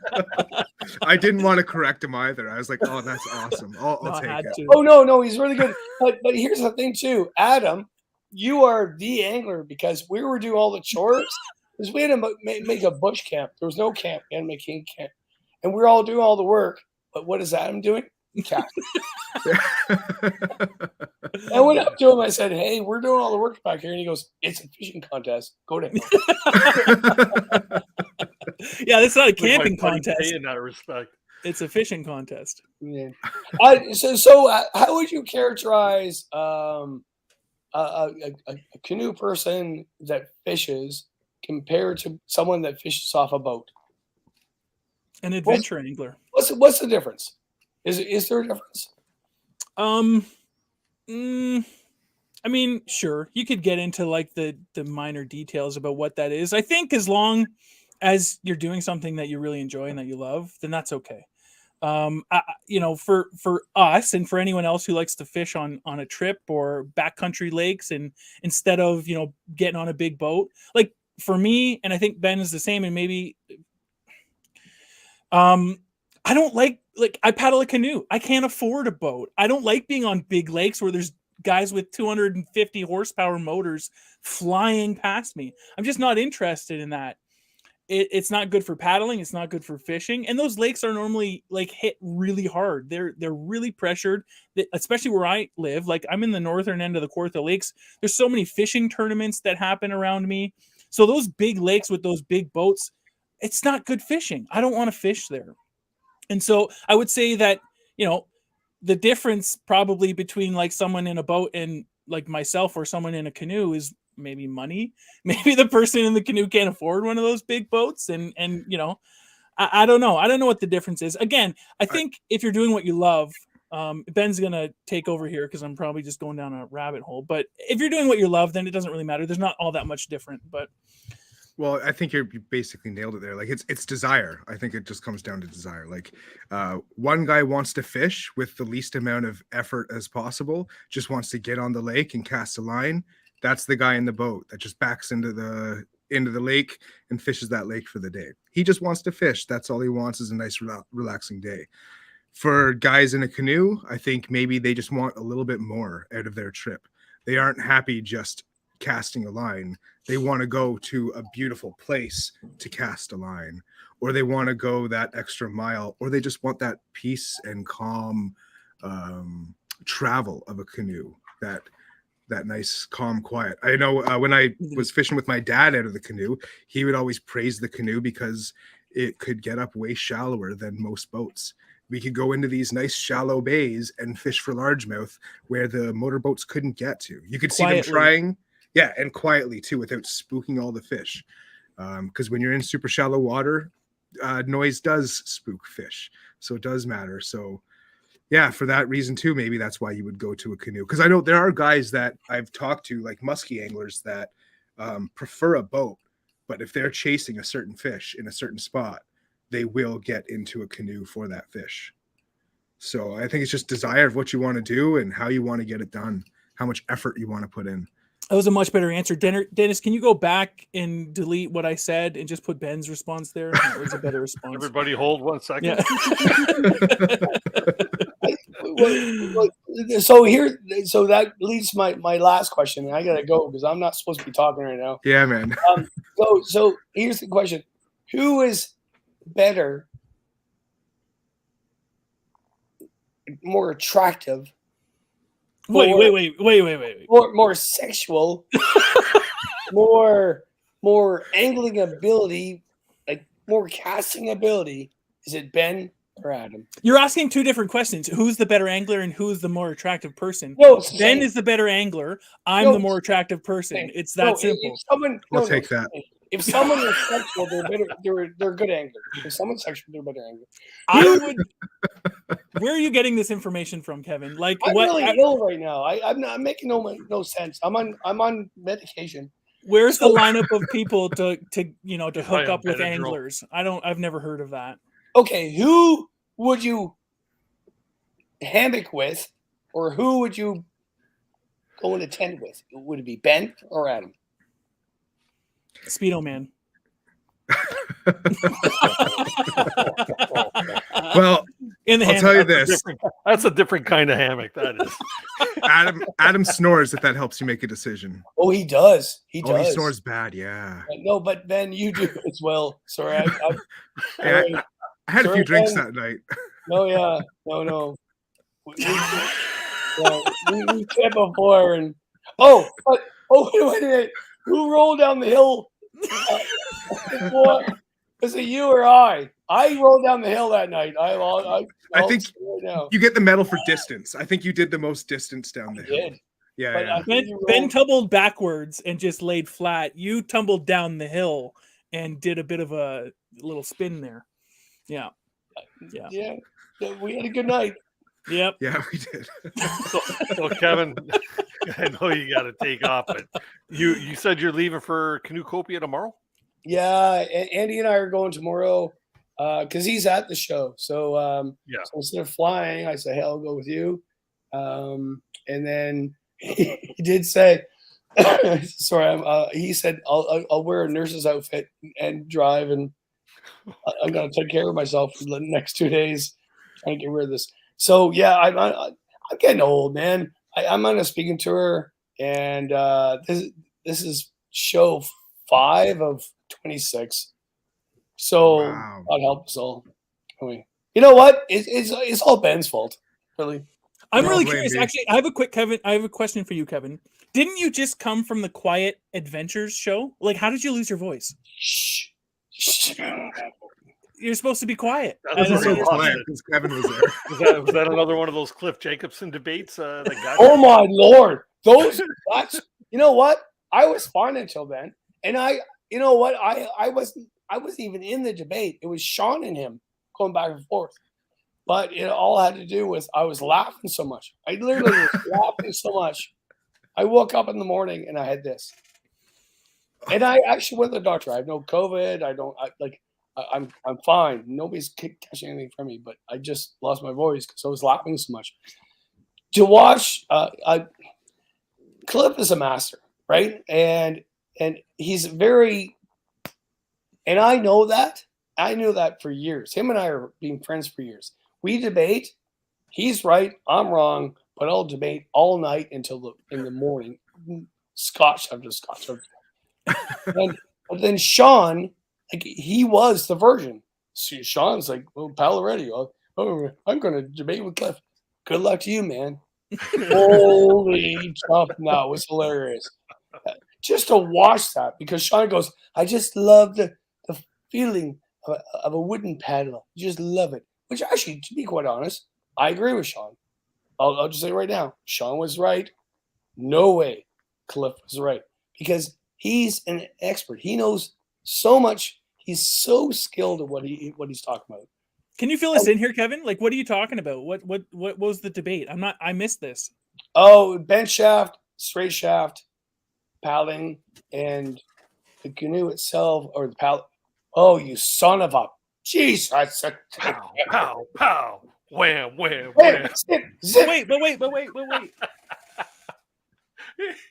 I got them both. Time and place. You know what's great about this whole debate is a lot of people right now in social media would say, well, Adam, you're young and inexperienced. They're right. They're right. You don't know what you're talking about. The old people and actually Cliff would actually disagree with that. And everybody would say, well, no, Cliff is right. He's and he really is right. But at the end of the day is, Adam, if you feel comfortable with what you're doing, you're right. Because you were out palling. Here's the thing. They both have their time and place. When I go out fishing, and here's the thing, I'm going to come at this from a fishing perspective. When I'm fishing, I bring both, because for me, like, this is an otter tail, right? You're not going to get as much power out of this paddle. This is a beaver tail. You're going to get, is that right, Kevin? You would know. You're going to get way more power out of this paddle, and that bent shaft for me feels more comfortable to paddle. So I'll bring both. If I'm moving to from one spot to the next, I will use the bent shaft paddle because it's more comfortable to paddle, and I get more power out of it. When I'm just like trying to finesse my canoe into a spot, or like just move slowly down the bank, I will use the straight shaft otter tail because it's much less effort. I can make smaller movements, and so they both have their time and place for me. I'm not going to say one is better than the other. I think they have purposes. I also will just say I am an inexperienced young guy who learned everything on the internet and knows nothing. So take that for what it's worth. First of all, Adam, you do not know nothing. I've tripped with you, and you're very skilled. Ben, I'd question that.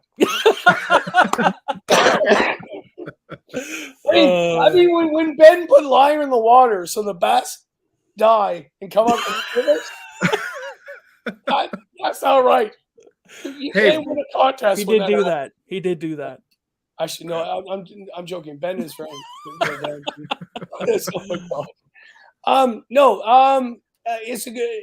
It's good to debate this whole thing too. And okay, here's the last question. I really have to go. Last question. We joke around about it, and we I think it's an angling. My dad taught me this long ago. If you say, Ben, you can't catch fish if you blah blah blah blah, and then you catch fish and you throw it back at me, blah blah blah blah. We're still friends. Where is the whole thing where, oh, you should not be making fun of people? Kevin, your comedy is wrong. You should not make you make a and where's the fine line with that? Is that your question? Yeah. Is there a fine line in the outdoor community where you've gone too bad? Like, or should you make fun of people's abilities or disabilities? Like, because the angling world has always been like that ever since I've been growing up. If you're out fishing me, you're allowed to make fun of me. If I'm out fishing you, I will go nuts on you, right? I think maybe because it doesn't feel so personal, because like fishing feels to a lot of people that it's more of a thing of luck. It's not a thing of like your personal knowledge or your personal skill. That does play a big role once you get more into fishing. But for people that are just like weekend warriors and stuff, like it seems like it's a lot of luck. And so it's not so personal when it's like, oh, you suck at fishing, because you realize, hey, I'm going to go out and eventually catch a fish. Just today was not my day. I don't know.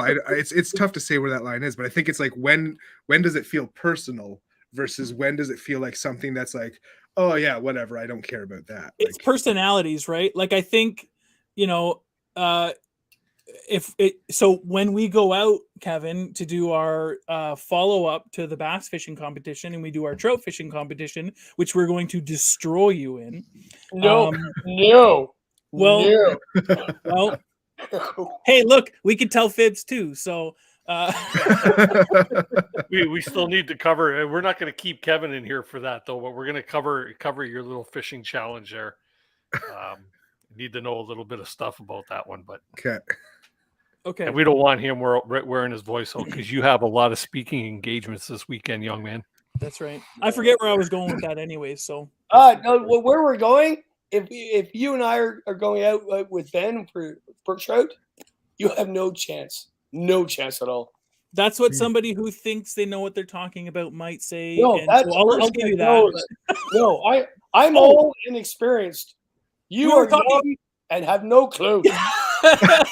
We were talking about chirping. We were talking about chirping, like making fun, poking fun, having fun. I think it comes down to You know what, personality, Adam? right? You have a small penis. Kevin, I like you told me you weren't coming in the hammock with me that night. Why do you know this, and how come you just told everybody? I'm just saying. I'm just telling the truth. Hey, look, it was cold that night, okay? Come on, give me a break. Like, first impressions, you know, give me a second chance. Plus, you fed us a ton of scotch too. Yeah, I mean, what do you expect? No. I sorry. I'll end this with what happened. We got to camp. It was a bush camp. We had a good time, and you guys were drinking Jack Daniels, and I gave you good scotch. That's where it all went bad. The good scotch. We saw your video. Let's give them the cheap scotch so we can raid their tackle boxes and steal all their baits. we did. We actually, when you guys were comatose, we actually went through your talk. Really, it's like, what are these guys using? Because they're winning the contest. We saw what you were using. I know that you would have looked at our stuff and thought, I have no idea how to use any of this. Yeah. So you know what? When we found the dynamite that you were throwing in the water. Dynamite. Yeah. Is it the popper, the hula popper? Is that what you're No, I can't find my hula popper now, Kevin. Did you take it? No, I did. Yep, I did.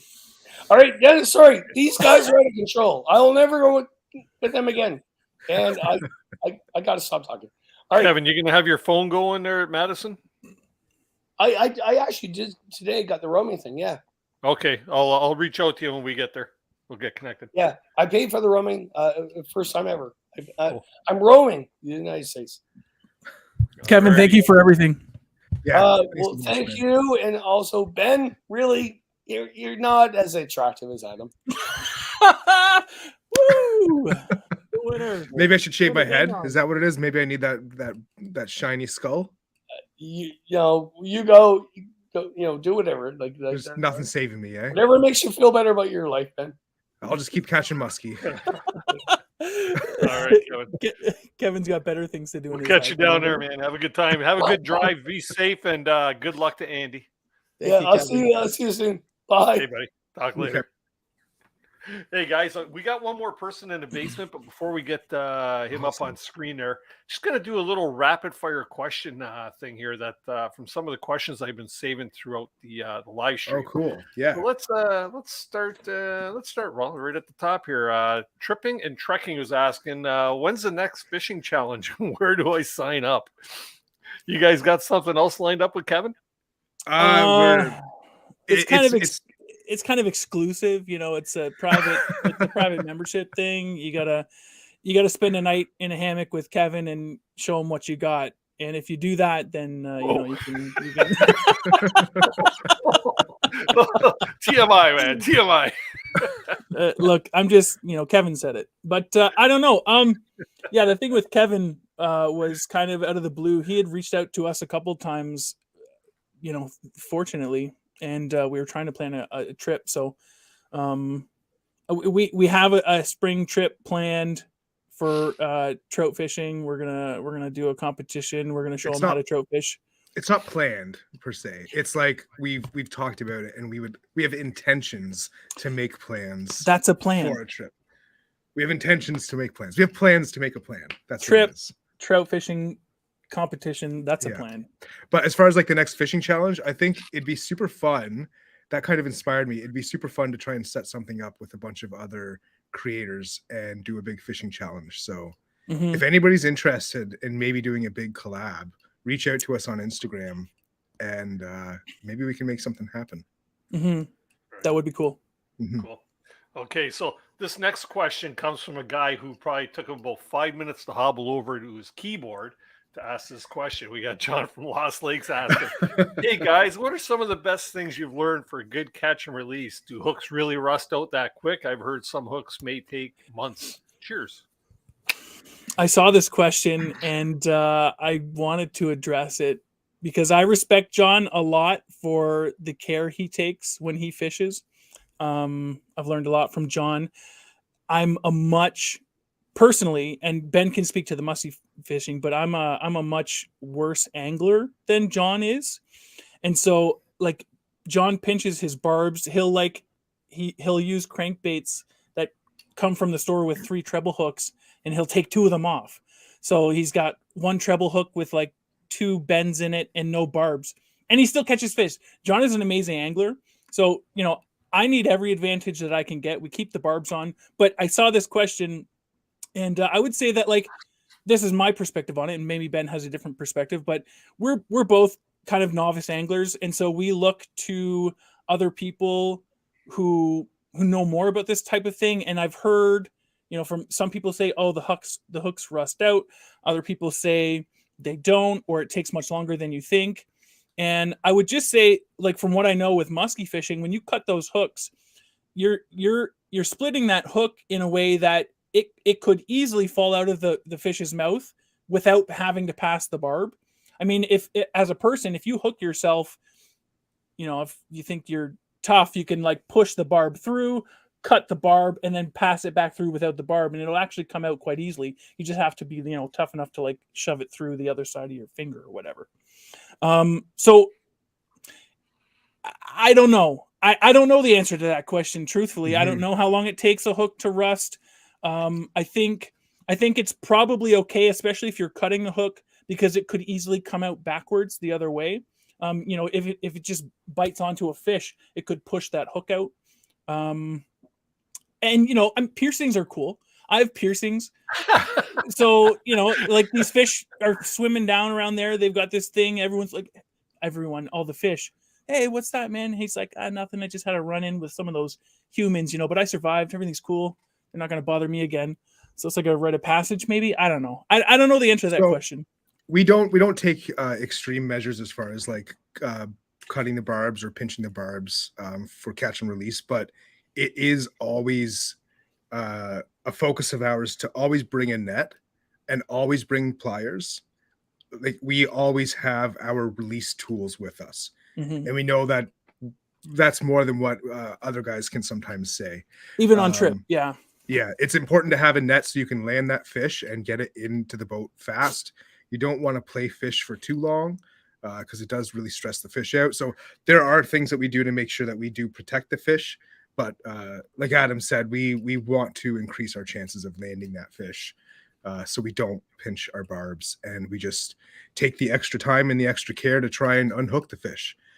Some of the methods that we'll do if it's taking a little bit longer to unhook the fish is put the fish back in the net, put the net in the water. Other things is like cut the line of the fishing lure to start, and then try and get the fishing lure out rather than trying to manage the line and the lure and everything. There's a lot of things you can do to try and make that experience a little less stressful on the fish, for sure. But we don't pinch our barbs, and truthfully, we don't know how long it takes for those hooks to rust out. Could take a while. But I've never caught a fish with a hook in its face.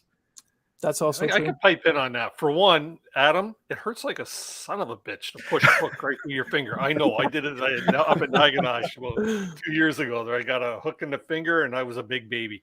But you know what? I think I found plenty of lures in the water, like, swimming or at a campsite, or like, stuck in not even stuck in a tree anymore, sitting on top of like a log or something with the hook pretty much rusted and gone. Right. Mm-hmm. So I think I think the manufacturers probably designed the hooks to rust a lot quicker than the lures would. Right. It's not so much design. They rust in the tackle box for sure. It's not so much design sometimes as it's just cheap hooks. It's just cheap manufacturing materials. Here's the other thing I'll say just on that point. One last thing, and Ben and I are kind of in line with this, especially when we catch like a big fish or an old fish. Our first instinct is like, how do we get this fish back into the water as soon as possible? And we've got a few videos on our channel of Ben going muskie fishing where he catches like these giant muskie and doesn't measure them, because in that moment all he's thinking is like, I need to do everything I can to make sure that this fish survives. And so you know, if the conditions aren't right and the circumstances aren't right, we won't take a measurement. We won't get that photo. Like I've done that before. We have cameras running. We can get a still frame. Like, let's just get the fish back in the water as soon as possible. Our intention is always to protect the resource and to protect the fish. And you know, if and when we do injure a fish, which the truth is it happens, we'll keep that fish if we can, and we'll eat it. We don't want to have to release a fish injured. There was one instance, and you know, if you want to figure out what that is, you can go watch the videos. We learned a lesson from it. We did something we probably shouldn't have done, but as new anglers do, you learn from those experiences. And you know, we're all trying to get better. I think as long as the goal is to protect the resource and to improve yourself and the things you're doing to protect that resource, then you know, it's hard to it's hard to, you know, anyways. Go on. He hears you. He's on the same page. A couple more quickies here. Ryan saying a lot of paddlers do their tripping in August. Do the fish bite at that time of year? Of course. They'd go hungry otherwise. Yes. Fish will always eat. They'll bite in the rain because they don't get any more wet either. Fish will bite at any. Fish will always bite. It's just a matter of trying to find the ones that will bite. Yeah, except when the east wind. But anyways, Evan LaFave's asking, when can we see the new graphic? Good question. Can you share a screen, Ben? Did you have that set up? I do have it set up. We'll share the new logo. So if for anyone who's seen our old logo, it's very similar. Our old logo, I literally drew by hand, so it looks like something a 6-year-old did. The new one is similar in design, almost identical in design, but it's a cleaner, better looking version of that. So, you know, it's representative of how we're maturing in this fishing and canoeing and camping and YouTube thing. Your whiskers on the logo are gray? Can we show that here? I don't think. There we go. So that's the new one? That's the new logo. It's just a crispier. Can you show the old one, Ben? Can you pull that up as well? Just for comparison? For anyone who hasn't seen it.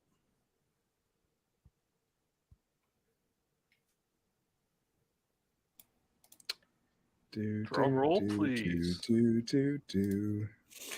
Yeah, so the original logo was something that I drew up. Basically, most of the good ideas that come out of or from Paddleheads are mine, and Ben takes the credit. And that's okay. But there's the old logo. And you know what?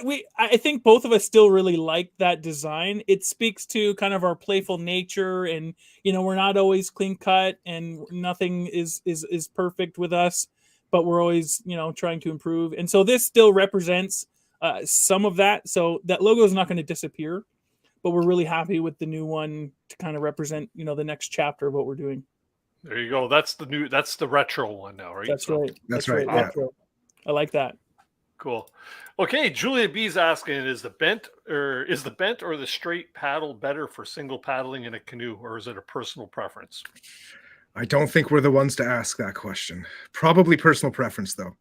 I think so. I think so. I think they just had a huge debate at that last show there about that question. When I'm paddling solo and I'm trying to get from one place to another quicker, I'll use the bent shaft because it's got more power, and it maybe is only because of the shape of the paddle. If I'm trying to like move slowly and just pick apart a fishing spot, I'll use the straight paddle for me anyways with the otter tail to do that. See, now I'll go the other side of that coin. I find a bent shaft when you're solo paddling is a lot harder to keep your canoe going straight. It's hard. It's harder to do a J stroke or a Canadian stroke with a bent shaft paddle, right? Or in Cliff Jacobson, pow, pow, pow, bam, bam, bam, right? You had to see the debate. But anyway, I want to watch it, but that's not been my prefer a experience. straight blade when I'm solo paddling. So. Yeah. Okay.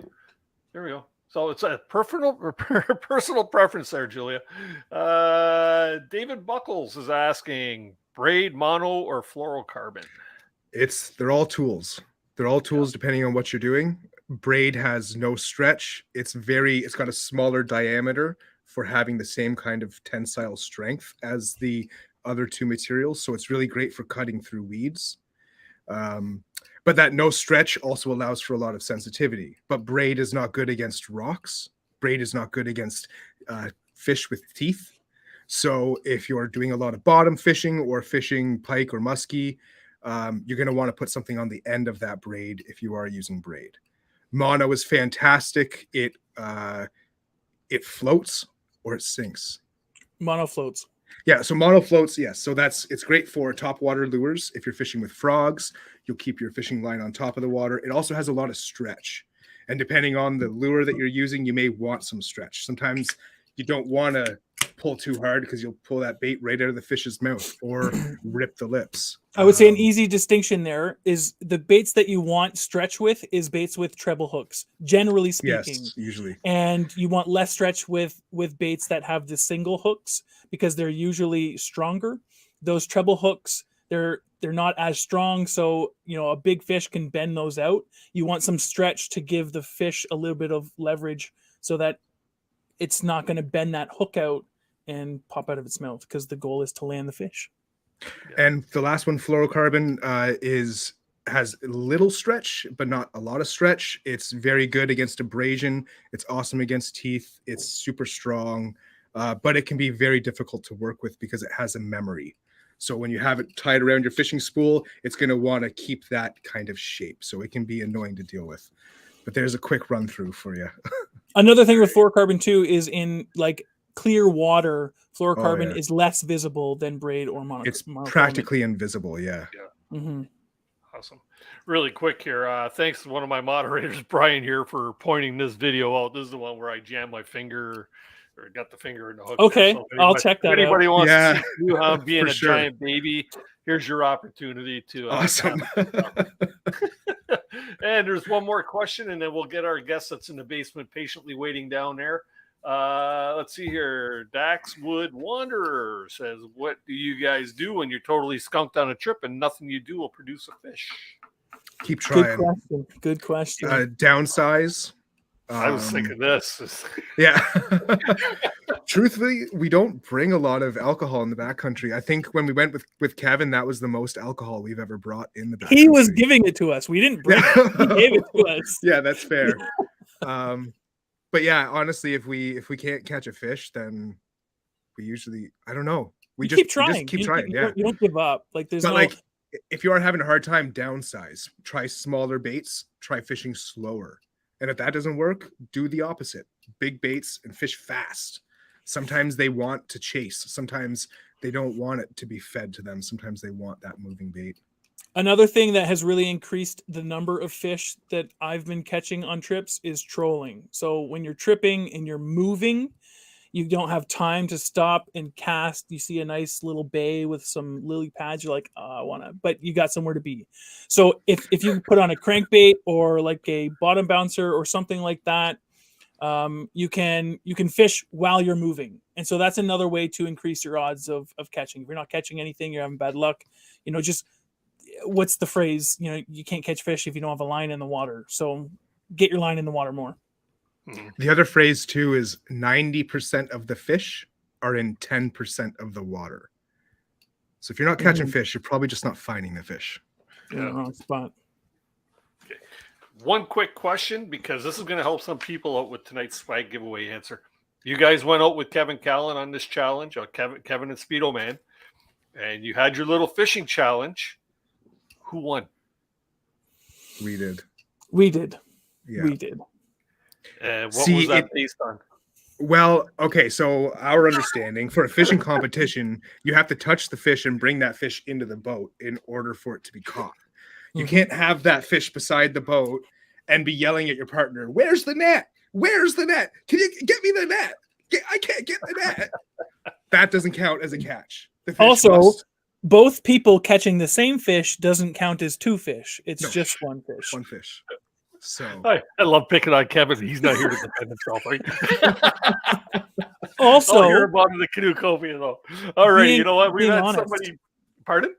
Being honest, Kevin lied. That helps you catch fish. Let's bring up our guest that's been so patiently waiting here in the basement. You met him at the Outdoor Adventure Show. Marty, how you doing, man? Hey, Marty. Good, hey, who man. is this guy? I don't know who this is. I've never seen this face before. That's what you said when you met me last time. You're like, I feel like I should know you. I'm like, Yeah, no. well, it's true. Tunis is like, hey, it's Marty. And in my head, I'm thinking, oh no, I don't know who Marty is. It's so funny because I felt the same way. Like, it's funny how the internet is, because it's like you'll be in the same, doing the same thing or similar things, yet you never come across. You know what I mean? Like, it's so big and so small at the same it's just time. you never do. So it was cool hanging out there. I want to bring back the bench shaft paddle thing. I caught the tail end of the conversation with Kevin. So Adam, you paddle with a bench shaft, like you say, like every time you want to move forward, like pretty significantly. So if I'm fishing, I will bring the bench shaft. If we're tripping, I don't. But if I'm fishing, I'll bring the bench shaft, yes. Because for me, I can get more power out of it and I can get to where I want to go quicker. Got it.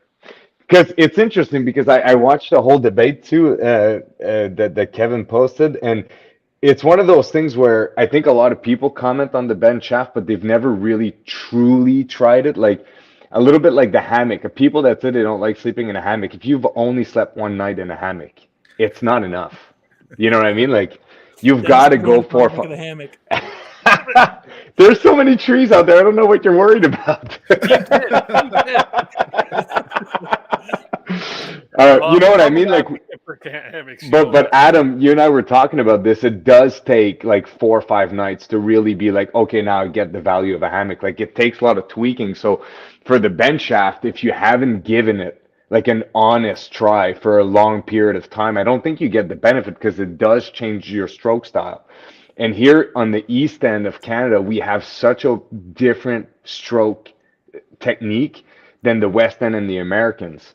Like, we like, Canadian style J stroke. With my friends, my river friends who are from out west, they never J stroke. It's all one. It's small strokes in front of the hips. So 1, 2, 3, a long one, and then a little pry, and then they go back 1, 2, 3. And I bet you a bench shaft paddle would work really well with that version of a stroke and using edging. So it's an interesting talk, but I don't think that that many people have given it 5-6 days of actual paddling. Here's the bottom line: like, if it actually sucked, people wouldn't use it. Like, it's that well, simple. and the other thing too that I thought was interesting is that it's like music a little bit. Like, sure, it's personal preference, but there are objective points of use that you can say this is better music, right? So you look at the well, I disagree with that. Let's just but like, if you say speed and technique matters, you can be like, that is better speed and technique, right? Like, you can say it like that. So same thing with the paddle, the ergonomic shape of it, and the reason why it's bent is that so you never push the water down, right? So as soon as you enter it into the water, it's already perpendicular with the water, so you can push it forward. You never have that down motion. So it is technically more efficient. Like, actually, like, by like vectors, physics, designs, if you calculate the power of whatever, it is technically more efficient. There's no denying that. But, So do you use a bench shaft, Marty? No, I've never tried it. What? It's true. I've never tried it, but it's just like, it's one. Yeah. Well, exactly. I did read about it. I looked into it a lot because I am very interested into getting a bench shaft and giving it 5, 6, 7 days and actually like figuring it out. So Dennis, you said something about the bench shaft, like it's harder to J stroke, and I wouldn't like. You do have to pry a little bit more. I'll just say that, but like, I paddle with a J stroke. That's how I keep the canoe straight, and I can do that just as easily. It's like the hammock. You just have to figure out how to do it, but it's not it's not more difficult. It's not. It can be done. It's just like, a couple inches more of a pry, and your canoe's tracking perfectly straight. You keep saying pry, which makes me think, I don't know if you're doing a full J stroke. I think you're doing a goonie stroke, because you're prying. No, when you J stroke, you bring it back and you do a quick little pry, almost like a little twist. Your top hand, your thumb goes towards the water. That's the J stroke. Is that what you're doing? Okay. You got to pivot your top hand in, right? That's what they call the J-stroke. If you keep your thumb up when you go out, then that's just a regular pry or the goonie, which all the people from, honestly, a lot of the Americans and the west end of Canada, that's all they do. And actually, now that you say that, sorry, go ahead, Dennis. Oh, I was just going to say, can you grab your bench shaft and show people the proper bend? So many people with the bend going like this rather than the bend like that, right? Yeah, so this is something interesting. You're right. And you'll notice my light is on the back of my chair. So when I move, I'm not gonna. That's a trick. I'm not gonna show you how I did it. But yes, I see a lot of people when they paddle, and maybe this is why a lot of people think it's like not that great. When you paddle with a bent shaft, you want the bend to be facing behind you. You don't want your intuition tells you the opposite is true. You can pull more water if you're scooping it, but actually you want to do the opposite of that. And you want to have the shaft pointing behind you as you're paddling.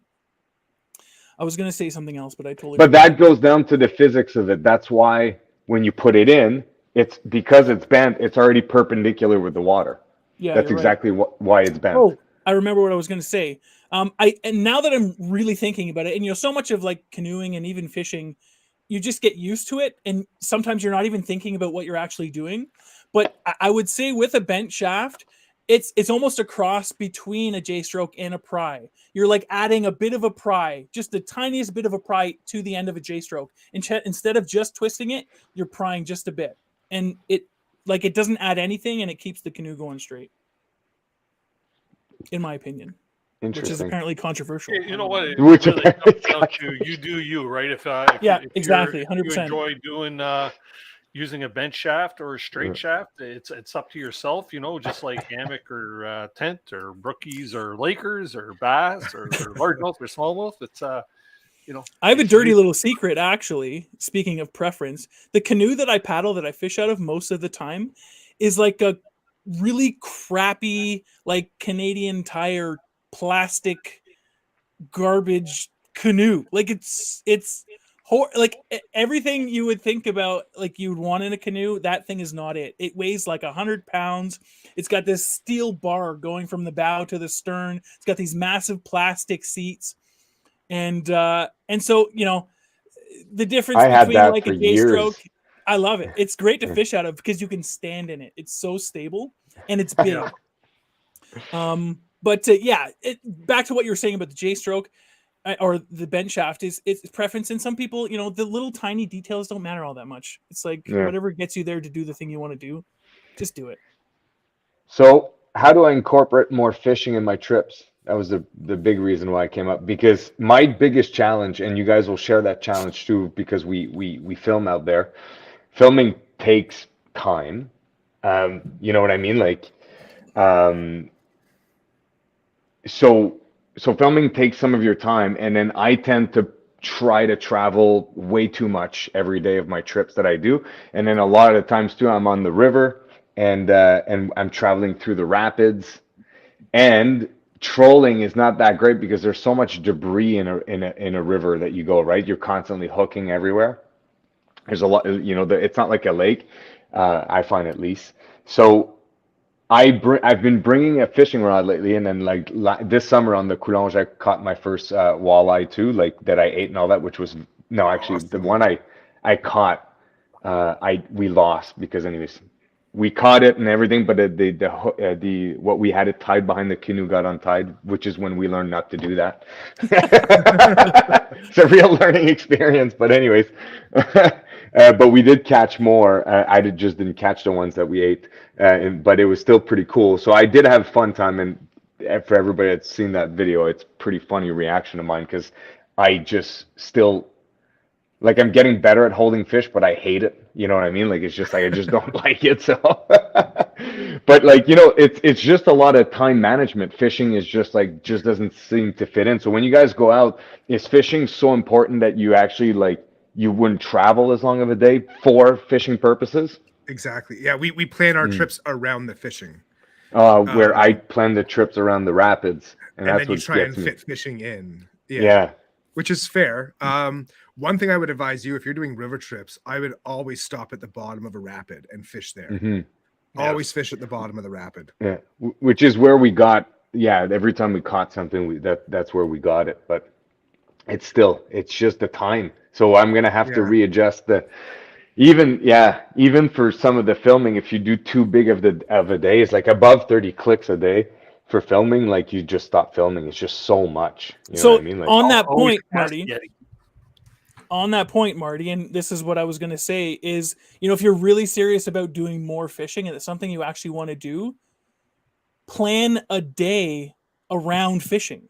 Like not the whole trip, but just like, okay, on this day, I'm going to slow down. I'm not going to cover as much distance. I'm going to focus on fishing. And maybe when you're looking at your trip plan, you see a couple rapids and maybe at the bottom, there's a big pool. Like that's a great place to stop. You look at your trip, you're like, okay, where am I going to be? What am I going to be doing? And on this day, I'm not going to cover as much distance. I'm not going to go as far. And I'm just going to focus on fishing. And Ben and I learned that in one of our last like big trips. We planned a lot of distance. We left it up to our good buddy Justin to plan the trip. And he likes to cover distance. And it turned out we had almost no time to fish. So we brought all the gear, we had the rods, we had all the stuff, and we carried it around for 3 days and almost did no fishing. And so, probably less than 10 casts. Yeah. Yeah. And so we realized, okay, fishing is important to us, so we need to make sure we're making time for it. And that's what it comes down to, is you have to make sure you're making time for it. Otherwise, like when you're going down rivers and you're moving constantly because you have to cover distance, you don't have time to fish. Like you just don't. Yeah. Because that's another thing too. I'm by the end of this year, actually in my last canoe trip of December, in early December, I went on, we did a river, and it was really nice because we did way less traveling. And that was it had been years since we didn't do like a big end. And I was like, it got me rethinking a lot. Like maybe I should have a 4 or 5 day trip that's a little chiller once in a while, because there was a lot of value, and that's when the fishing could come in. Mm-hmm. Do you wear any cameras? Like, do you wear any GoPros while you're filming?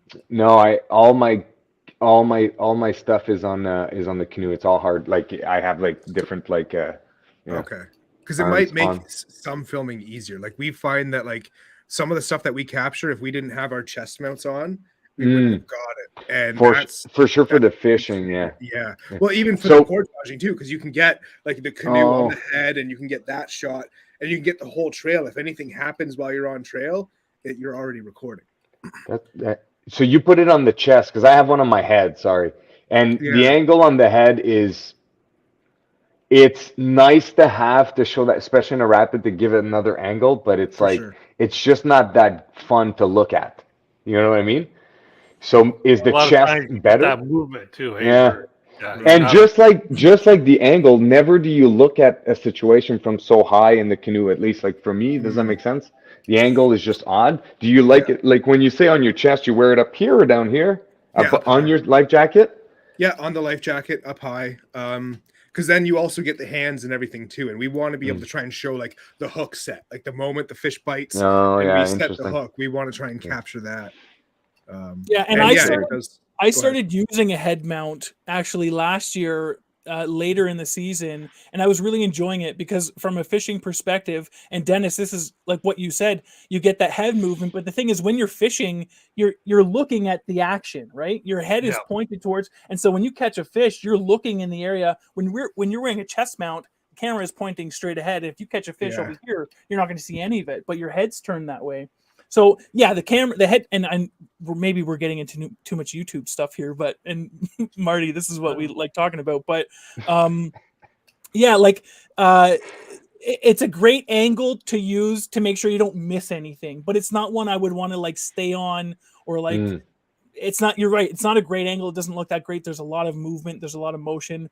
But and you look ridiculous. You look ridiculous when you're wearing it on your head too. I tell Ben, I'm like, remind me to take it off my head when we're taking fish pictures, so I don't have that.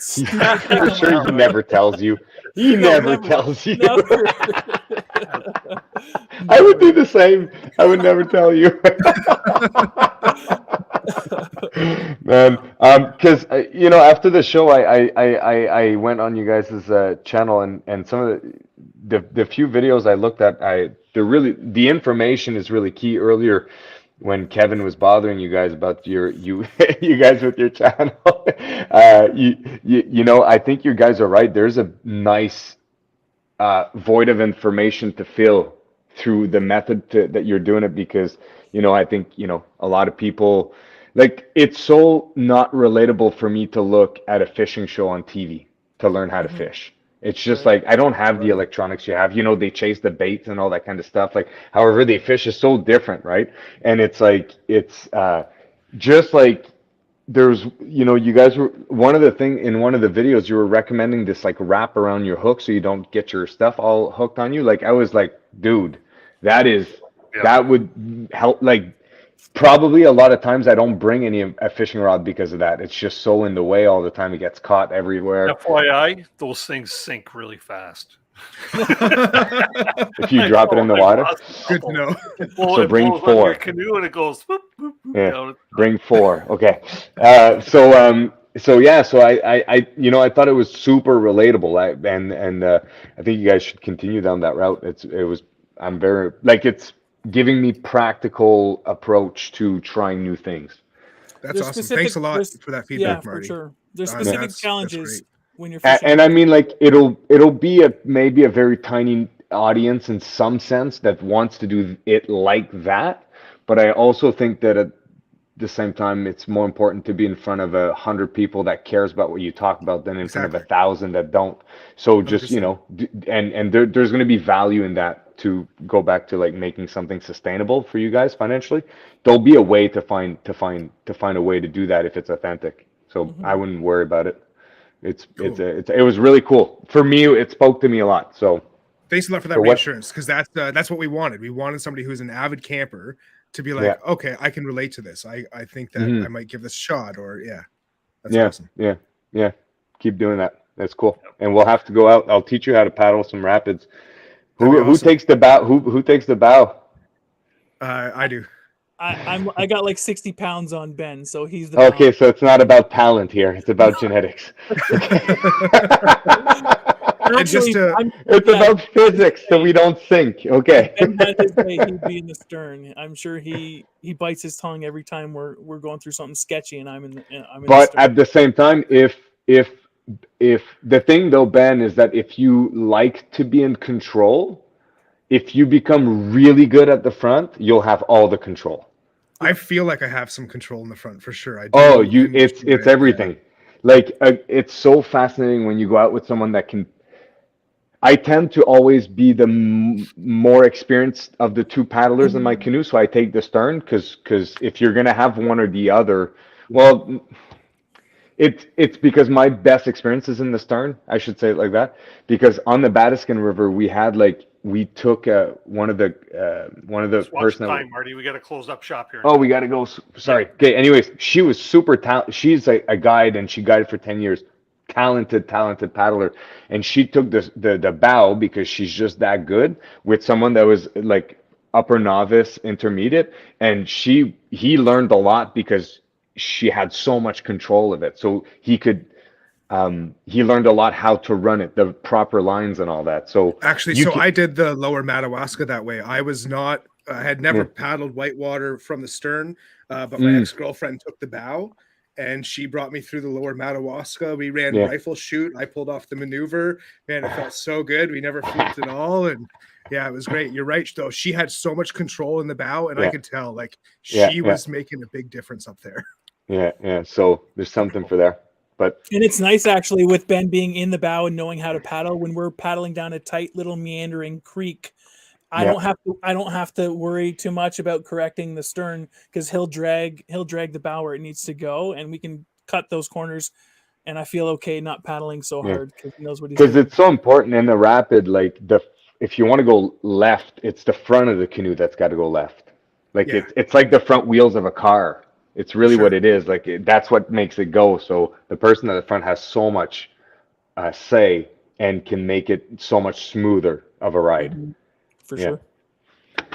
I think Dennis wants to close out. Yeah, we're going to wrap it up here. Marty, I'm going to drop you in the basement. Stick around for the green room. Absolutely. If you'd like. And, cheers, boys.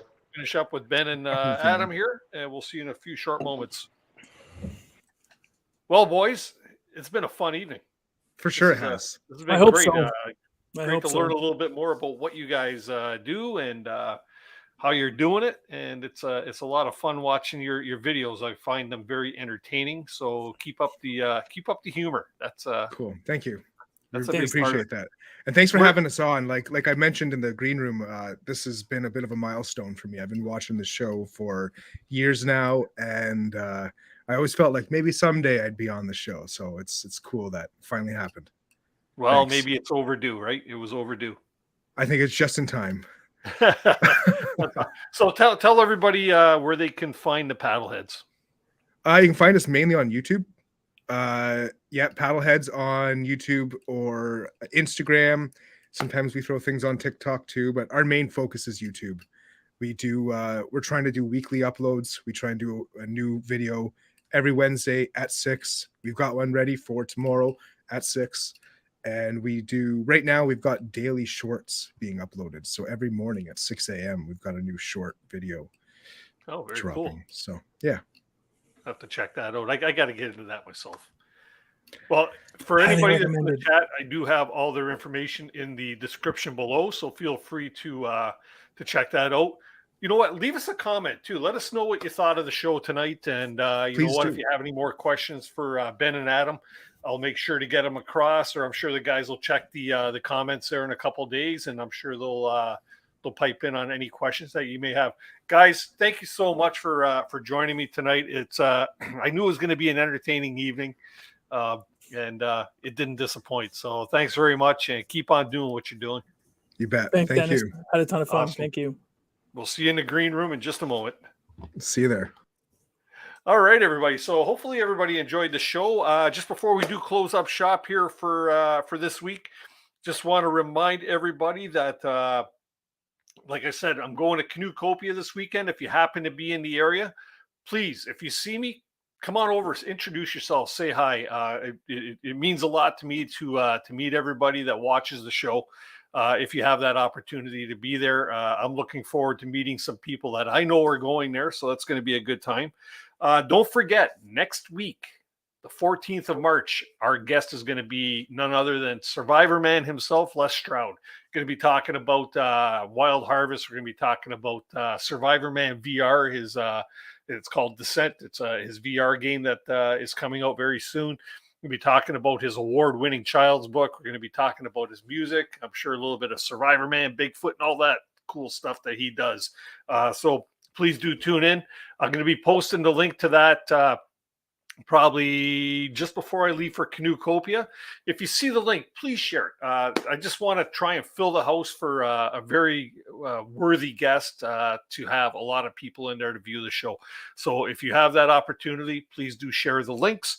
And with all that being said, hopefully you hit the thumbs up button tonight. If you haven't already done so, hit it once. If you didn't like the show, hit it twice. It doesn't really matter. That's all good. Anyways, everybody have a great week. We'll see you next week. And remember to keep the adventures alive.